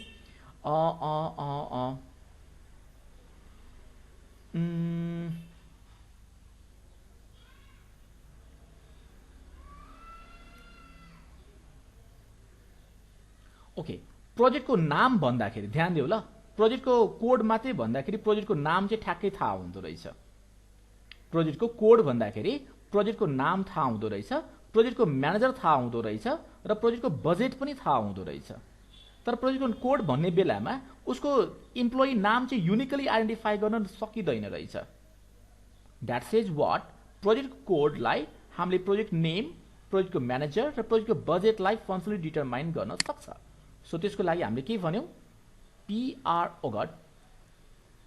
यसले चाहिँ हामीले स्टडी डेटालाई स्टडी गर्दाखेरि हामीले के देख्यौं PROJECT प्रोजेक्टको कोडले functionally determines project code functionally determines के त भन्दाखेरि PROJECT प्रोजेक्टको नेम प्रोजेक्टको म्यानेजर प्रोजेक्टको manager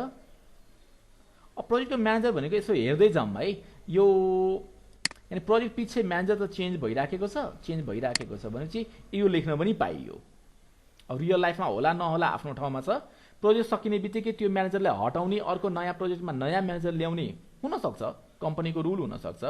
so project name, project manager, and त्यस पछाडि प्रोजेक्टको बजेट, BUDGET बजेट।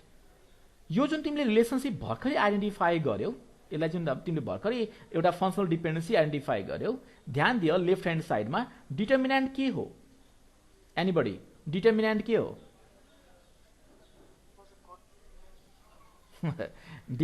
मैले त्यो सोधेको होइन। डिटर्मिनेन्ट चाहिँ के हो? Determinant is the part of the primary key. के हो? Part of primary key. किन हामीले प्राइमेरी की केलाई कन्सिडर गरेको थियौँ? ध्यान देऊ त, यो प्रोजेक्टको कोड र इम्प्लोइको नेम दुवै मिलाएर प्राइमेरी की भनेको थियौँ नि त एकछिन अगाडि, याद आयो? प्रोजेक्ट कोड र यो इम्प्लोइ नेमलाई मिलाएर हामीले प्राइमेरी की भनेको थियौँ। तर यहाँनिर हेर्दाखेरि डिटर्मिनेन्ट के देखिएको छ? Part of the primary key देखिएको छ। So such type of dependency is known as what?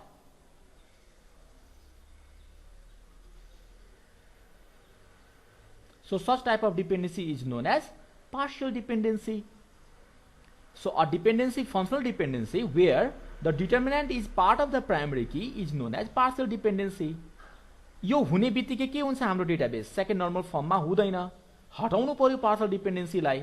So जब तिमीले कन्भर्जन टु 2NF मा जान्छौ त्यतिखेर यसलाई चाहिँ रिमुभ गर्न खोज्छौ। कसरी रिमुभ गर्न सकिन्छ? We create a new relation. So तिमीले भनिदिन्छौ we create we create a new relation. So CREATE, create a new relation. So we create a new relation.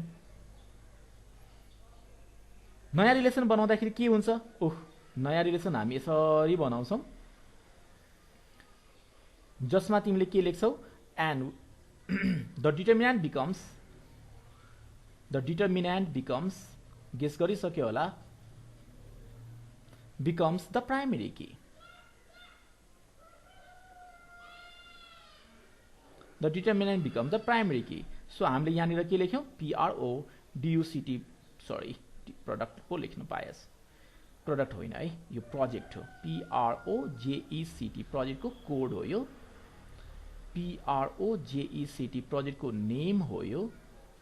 त्यस पछाडि प्रोजेक्टको म्यानेजर भन्ने छ, प्रोजेक्टको MANAGER म्यानेजर भन्ने छ, र त्यसै गरिकन हामीसँग प्रोजेक्टको प्रोजेक्टको बजेट भन्ने छ।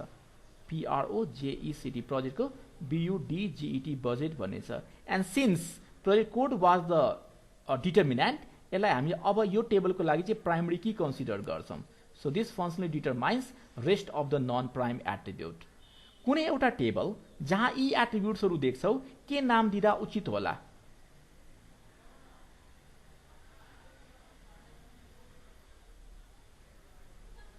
कुनै एउटा टेबल जहाँ यो नामहरू देख्छौ भने के नाम दिँदा उचित होला? प्रोजेक्ट के अरे? प्रोजेक्ट्स भनेर। ठिक छ, प्रोजेक्ट्स भन्दा पनि भइहाल्यो। PROJECT प्रोजेक्ट भन्दा भयो, प्रोजेक्ट्स भन्दा भयो, प्रोजेक्ट अंडरस्कोर डिटेल्स भन्दा भयो, जे भने नि भयो।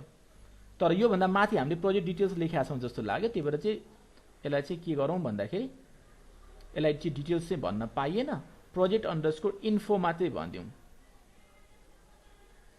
फाइन। अब ध्यान दियो, यो जो नयाँ टेबल आयो प्रोजेक्ट अंडरस्कोर इन्फो, यसले गर्दाखेरि हाम्रो मेन प्रोजेक्ट अंडरस्कोर डिटेल्समा के फरक पर्छ? Anybody?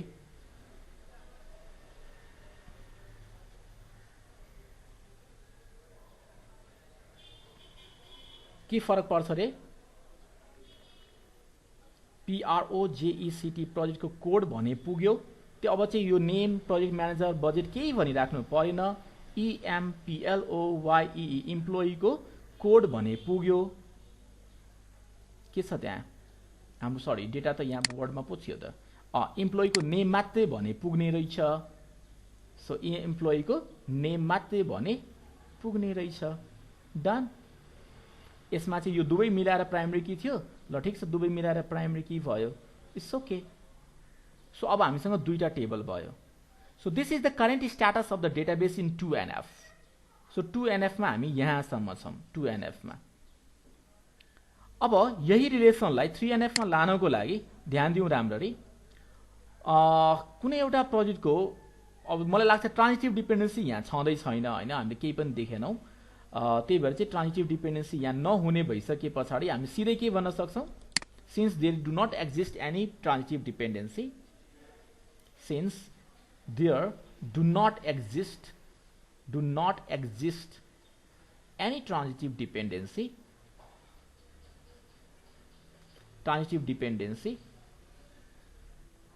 the relation is also, the RELATION relations are also in 3NF.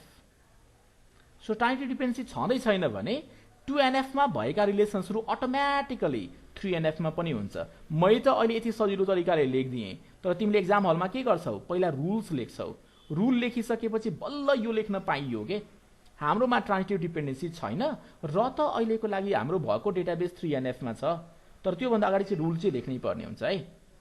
र 3NF मा भइसकेपछि यसो हेर्दै जाँदाखेरि के देखिन्छ, सिंगल कलम भएको प्राइमरी की छ कि छैन, कन्भर्जन टु BCNF।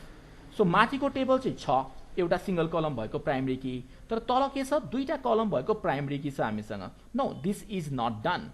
सो यो केसमा चाहिँ अब हामी के गर्छौं, एक्ज्याक्टली फेरि यसलाई कपी गर्छौं, माथिदेखि तलसम्म यसलाई कपी गर्छौं।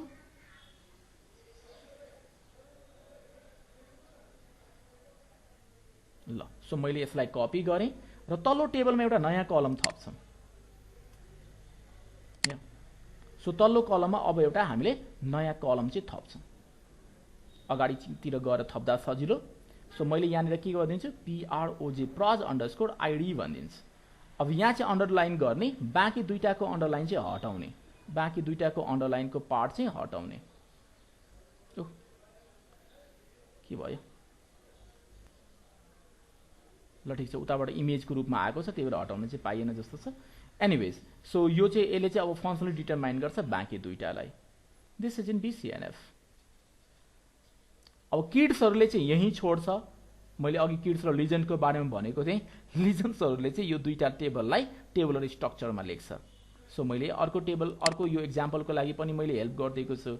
सो फर मोर कन्फिडेन्स हामीले यसको लागि पनि मैले थोरै हिन्ट दिएँ, although that is not sufficient. मैले तिमीलाई हिन्ट चाहिँ दिएँ, तर यसलाई चाहिँ प्रपर फर्मेटमा आन्सर सल्युसन तिमीले आफै बनाउनु पर्यो। ध्यान देऊ, यहाँनिर के छ, यो जुन सम्भव र कृष्ण देखिराखेको छ, यो टेबलमा मल्टिपल भ्यालुजहरू छन् के, यो कलममा मल्टिपल भ्यालुज छन्। सो यसलाई सच्याउनुको लागि हामी के गर्छौँ, छुट्टै इम्प्लोइ नाम गरेको छुट्टै टेबल नै बनाउँछौँ। हो, यो चिज चाहिँ मैले यहाँनिर भनिनँ, त्यो काम तिमीले आफै गरेर सल्युसन्सहरू पोस्ट गर्न सक्छौ। के गर्ने त, आजलाई यति गर्ने कि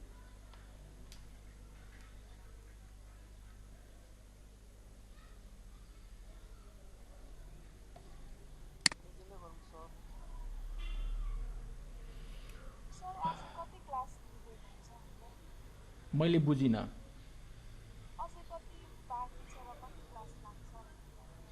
अब यो ट्रान्जिसन म्यानेजमेन्ट हेर, किनभने तिमीहरूलाई चाहिँ यसलाई रिभिजन भनिँदैन कि, जुन वेबाट हामी पढिराखेको छौँ, मलाई लाग्छ यो कम्प्लिटली 3 दिन 4 दिनको क्लास हामीले एक दिनमा गरेको हो हैन।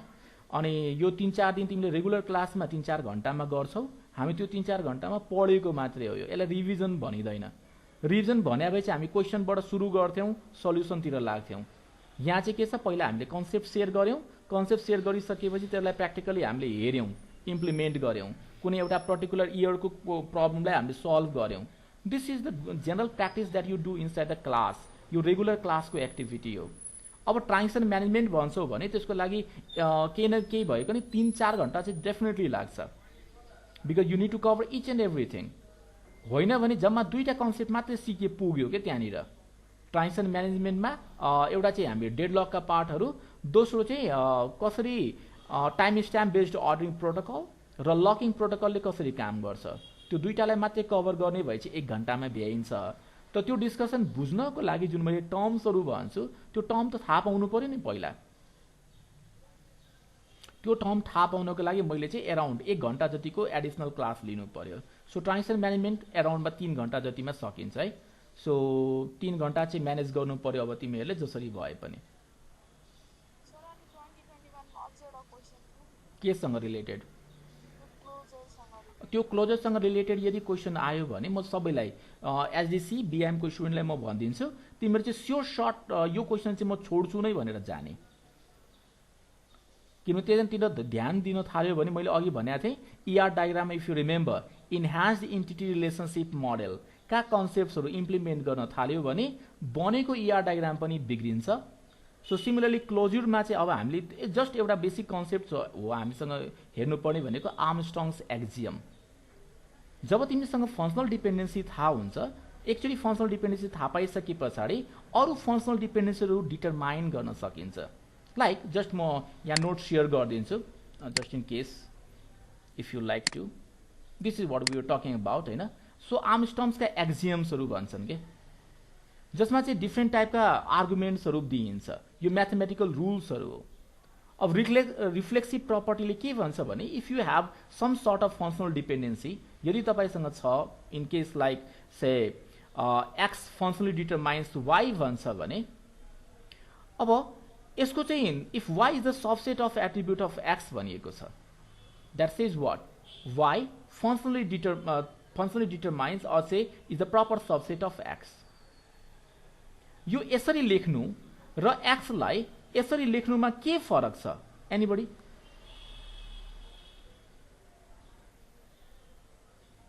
y is the proper subset of x भन्नु or x contains y भन्नुमा के डिफरेन्स छ? केही पनि डिफरेन्स छैन। सो यसैलाई भनिन्छ रिफ्लेक्सिभ रुल भनेर।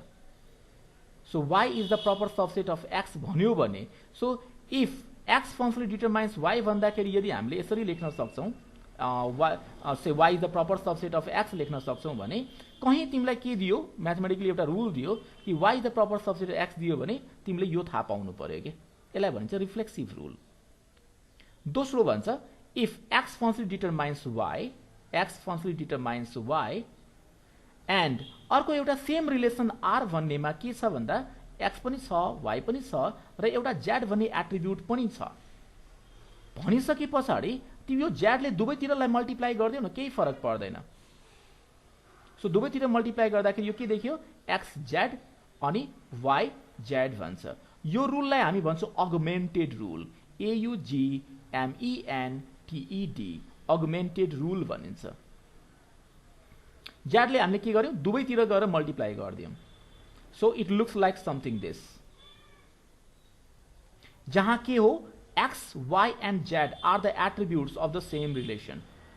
यो रुललाई हामी भन्छौँ augmentation rule. That is discussion here है। सो यहाँ अलिकति तल जानुभयो भने अगमेन्टेसन रुल भनेर यहाँनिर डिस्क्राइब गरिएको छ। अब ट्रान्जिटिभ रुलले के भन्छ? ट्रान्जिटिभ रुल जुन हामी ट्रान्जिटिभ डिपेन्डेन्सी भनेर पढेको छौँ त्यो ट्रान्जिटिभ डिपेन्डेन्सी र ट्रान्जिटिभ रुलमा फरक छ है। सो यसले चाहिँ के भन्छ भन्दाखेरि if X functionally determines Y र वाइ भन्ने एट्रिब्युटले functionally determines if X functionally determines Y, Y functionally determines Z, then X functionally determines Z as well. यो रुललाई भनिन्छ transitive rule, TRANSITIVE transitive rule. यो हामीले किन पढ्नुपर्ने र जान्नुपर्ने जरुरी छ भन्दा मानौँ तपाईँलाई केही फङ्सनल डिपेन्डेन्सिजहरू दिइएको छ। सो दिइसके पछाडि त्यहाँबाट हामीले के गर्न सक्छौँ अरू फङ्सनल डिपेन्डेन्सिजहरू एक्वायर गर्न सक्छौँ। दिइएको फङ्सनल डिपेन्डेन्सीबाट अरू फङ्सनल डिपेन्डेन्सिजहरू एक्वायर गर्न सकिन्छ है। सो अर्को छ union rule.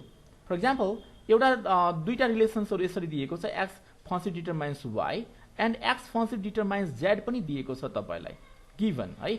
If GIVEN given हो यो। अब रुलले मल्टिप्लाई गर्न भन्छ भने डिटर्मिनेन्ट र डिटर्मिनेन्ट हामी मल्टिप्लाई गर्छौँ। सो x डट x देखिन्छ र यहाँ पछाडितिर मल्टिप्लाई गर्दाखेरि y र z देखिन्छ।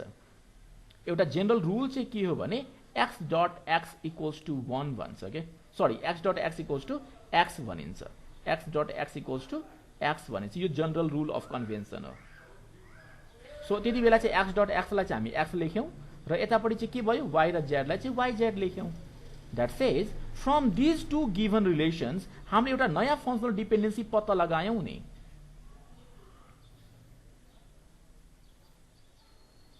That is through union rule. यो रुललाई चाहिँ हामीले अहिले भर्खरै जुन काम गर्यौँ त्यो रुललाई भनिन्छ युनियन रुल। अर्को भन्छ स्युडो ट्रान्जिटिभिटी रुल होइन। सो स्युडो ट्रान्जिटिभिटी रुललाई अब भनौँ न आर्मस्ट्रङ्स रुलमा स्युडो ट्रान्जिटिभिटीले के भन्छ भन्दा X function determines Y Z and Y function determines W भनेर भनिएको छ, then X functionally determines WZ भनेको छ. Yes, this is true. किन भन्दाखेरि ल यहाँ हेर, अब यसलाई ब्रेक डाउन गरौँ न त. जुन अघि हामीले युनियन गरेको थियौं त्यो युनियनबाट यसलाई ब्रेक डाउन गरौँ न. सो यसले के कस्तो देखिन्छ, X functionally determines Y and X functionally determines Z as well. So यहाँबाट हामीले के थाहा पाउन सक्छौं, यो दुईटा हामीले इन्फर गर्यौं. राम्ररी हेर त, यो दुईटालाई जोइन गरेर माथि बनाएको हो भनेपछि यसबाट हामीले इन्फर गरेका रुल्सहरु यी दुईटा छन्. अब तिमीलाई दिएको पनि के छ, Y functionally determines W भनेपछि X functionally determines Y and Y functionally determines W भन्छ भने of course X functionally determines W पनि हो. सो एउटा नयाँ रुल हामीले यो पनि थाहा पायौं फ्रम ट्रान्जिटिभिटी. अब ध्यान देऊ त, यो दुईटालाई ध्यान देऊ त अब राम्ररी. यो दुईटालाई युनियन गर. सो UNION युनियन गर. अब के देखिन्छ, X functionally determines WZ. X functionally determines WZ. So यो जुन रुल तिमीले देखिराखेको छौ त्यसलाई भनिन्छ स्युडो ट्रान्जिटिभिटी. अब एक्जाममा कहिलेकाहीँ प्रुफ गर्न भनिदिन्छ, प्रुफ स्युडो ट्रान्जिटिभिटी एक्जियम थ्योरम भन्यो भने यसरी नै ब्रेक डाउन गरेर देखाइदिने हो. सो यी रुल्सहरु थाहा पाइसकेपछि अब हामीलाई के सजिलो भयो, फ्रम अ गिभन क्लोज्युर सेट, कुनै यदि मानौ न कुनै सेट दिएको छ भने त्यसबाट हामीले मिनिमम सेट्सहरु के निकाल्न सकिन्छ त, दिएकोबाट अरु के निकाल्न सकिन्छ भने पत्ता लगाउँदै एउटा हामीले सेट बनाउँछौं. यही सेटलाई भनिन्छ closure of set. CLOSURE, closure of set means what are the additional information that you can cover from a given set of functional dependency. What are the additional hidden informations that you can cover from the given functional dependency? त्यसलाई भनिन्छ closure of set. अब एक्जाम्पलमा यहाँ तल दिएको पनि छ. अब यो अल्गोरिथम हो, पहिला पत्ता लगाउँदै काम अगाडि बढाउँदै गर्ने. जस्तो यही निर हेर्न सक्छौ तिमीले हैन. So we are given the relation R भनेको छ ABCDE भन्छन्. This means that table R has 5 columns ABCDE. We are also given the set of functional dependencies blah blah blah. Then what is A asterisk or यसैलाई भनिन्छ closure of A. CLOSURE, closure of A भन्छ. So अब यो क्लोज्युर निकाल्नु पर्यो भने पहिला के गर्ने, A ले फंक्सनली के डिटरमाइन गर्न सक्छ. अब तिमीलाई यदि कसैले A भन्ने एट्रिब्युट भन्यो भने सो A को जानकारी त एटलिस्ट तिमीलाई भयो नि. फलानु स्टुडेन्टको रोल नम्बर, अझ भने स्टुडेन्ट टेबलमा रोल नम्बर 101 हो भने तिमीलाई roll number at least roll number त थाहा भयो नि त. That says A functionally determines A त जहिले पनि हुन्छ. This is called trivial dependency. TRIVIAL, trivial functional dependency भन्छ के यसलाई. यो इनबिल्ट हो. A भनि दिइसकेपछि A चाहिँ हुनु भनेको स्वाभाविक हो. सो यसमा एउटा चाहिँ A चाहिँ हुन्छ हैन. अब A दिइसकेपछि what are the other columns that can be determined given by A भने क्वेशन सोध्नु पर्यो आफूलाई. समीरले एकछिन म्युट गरिदियो प्लिज.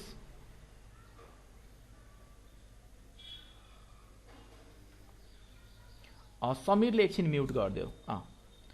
सो हामीले कुरो गरिराखेको थियौं what are the other additional information that you acquire about A भनेको. सो यही ध्यान देऊ, A बाट फंक्शनल डिपेन्डेन्सी B छ. So A functionally determines B and B functionally determines C. यो त तिमीलाई दिइराखेको छ नि यहाँ माथिबाट. That says what? A functionally determines C as well. So determinant A बाट तिमीले एट्रिब्युट हेर्ने हो भने अब यो क्लोज्युर सेटमा जुन अघि हाम्रो थियो A मात्रै, त्यसमा एउटा नयाँ हामीले सेट थप्यौं C. सो C पनि मैले थपेँ. What else can we infer? हैन. So what else can we infer? Left hand साइडमा A नै राख्नु पर्यो. So A functionally determines C. अब यो A र A लाई युनियन गर त ल.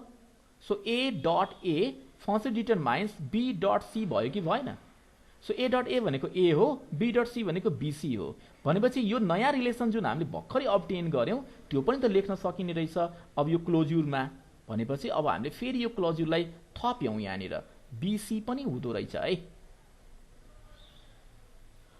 फेरि के देखिएको छ भन्दाखेरि C functionally determines D छ. अब हेर यहाँ A functionally determines C and C functionally determines D भन्नुको मिनिङ के हो? A functionally determines D as well. From ट्रान्जिटिभिटी भनेपछि डी पनि यहाँ हामीले थप्न पाउने भयौँ। डी यदि यहाँनिर हामीले थप्न पाउने भयौँ भने अब यो दुईटालाई फेरि गुणन गरौँ।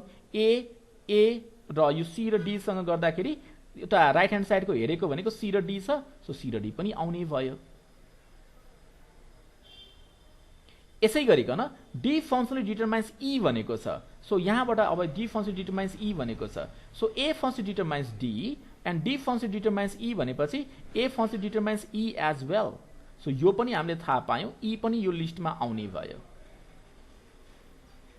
फाइनली ए र डीलाई मल्टिप्लाई गर्ने हो भने डी र ई पनि त थाहा हुन्छ, सो डी र ई पनि थाहा हुने भयो।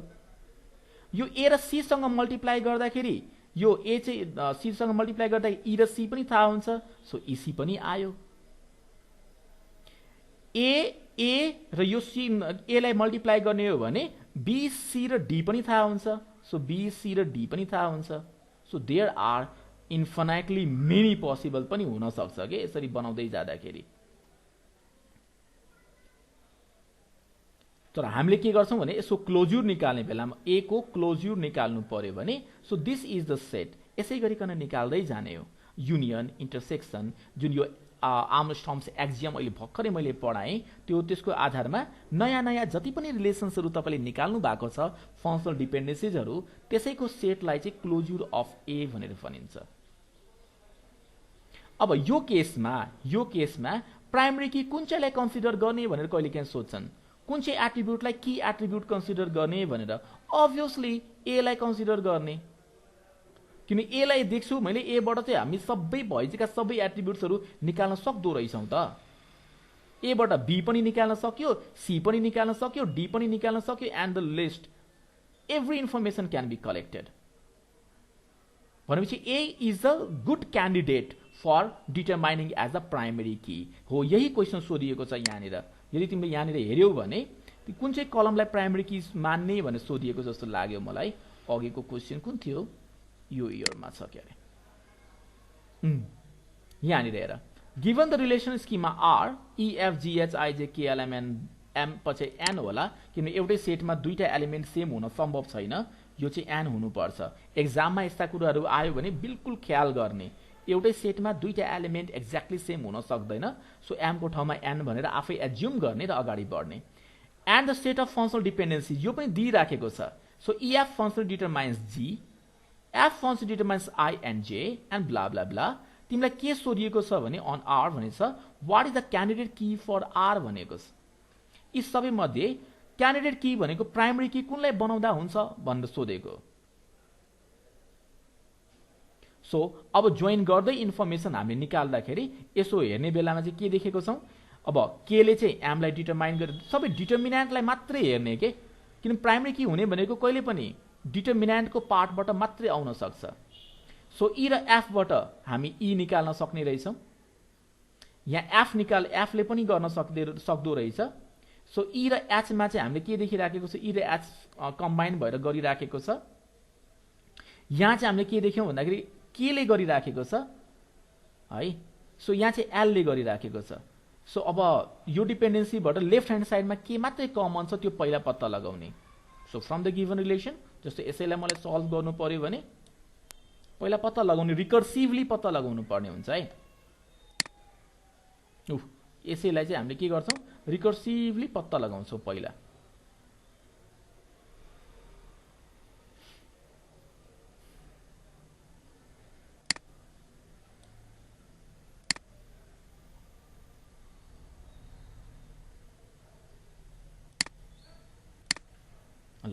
सो तिमीले यहाँनिर रिकर्सिभली पत्ता लगाउँदाखेरि के गर्छौ, सबैभन्दा पहिलो काम यो डिटर्मिनेन्टलाई चेक गर्छौ। ई र F functionally determines G, so E and F functionally determines G यसरी लेख्ने।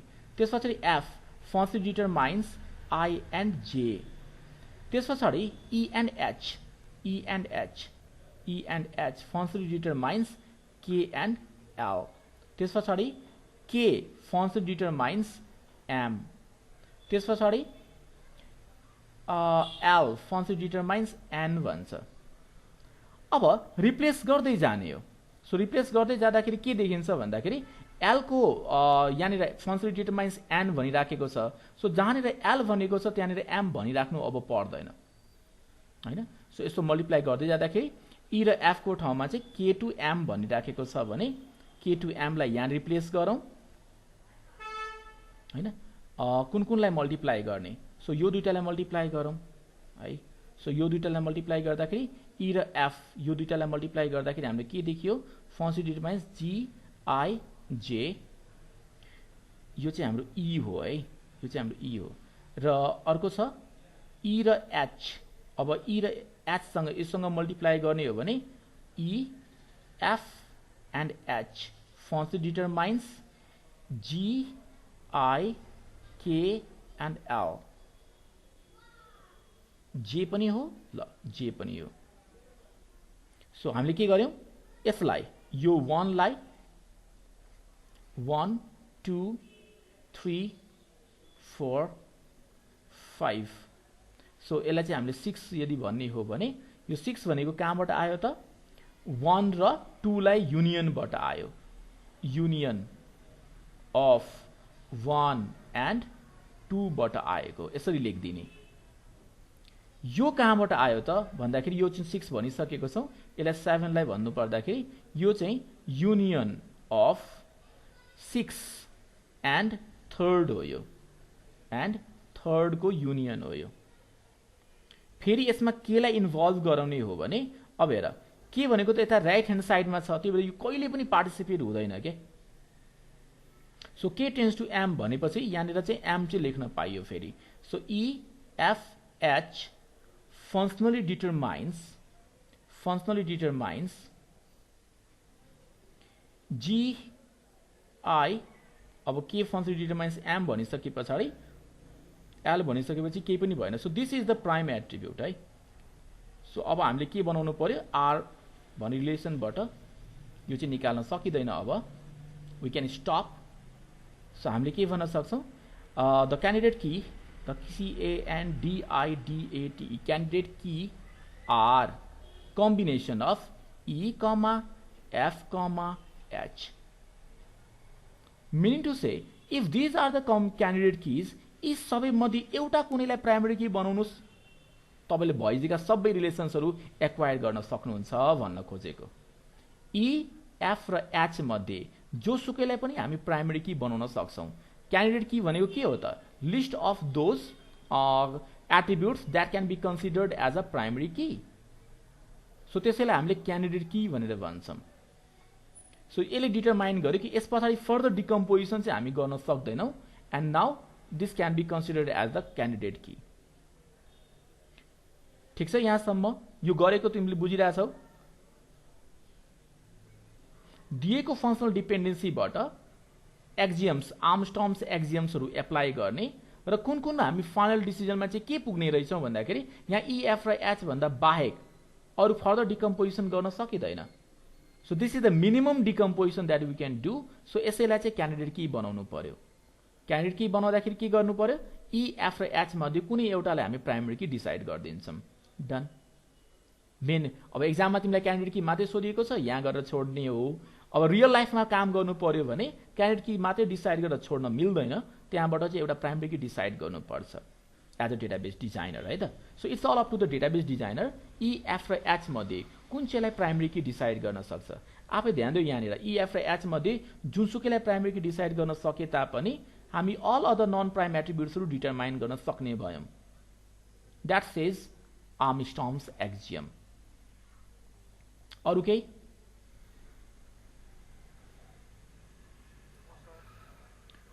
सो यसको लागि चाहिँ इनफ अफ प्र्याक्टिस चाहिन्छ इनफ अफ सल्भड सल्युशन्सहरु तिमी हेर एकचोटी काम गर काम गरिसकेपछि सल्भ सल्युसन हेर त्यसको corresponding and then you will feel like okay confidence चाहिँ जेनेरेट भइराखेको छ तर म चाहिँ फेरि पनि रेकमेन्ड गर्छु मैले चाहिँ हुन त मैले सिकाइसके हैन सो कसरी चाहिँ हामी क्लोजर अफ ए डिटरमाइन गर्छौं so closure of A determine गर्नको लागि मैले तिमीलाई आर्मस्ट्रङ्स रिलेसनशिप के हो भनेर एक्सप्लेन गरे अब एकछिनमा बरु यो भिडियो र क्लासरुममा यो पीडीएफ चाहिँ म एक्सपोर्ट गरेर राख्दिउँला फरक चाहिँ परेन हैन तर तिमीले चाहिँ के बुझ्नु पर्यो भने it needs too much of practice है र ट्राई चाहिँ गर्ने। अब यति गरिसके पछाडि यो कुनै भनौँ न रकेट साइन्स चाहिँ होइन, एक दुईचोटि अझ ट्राई गर्यो भने you will be able to solve this problem.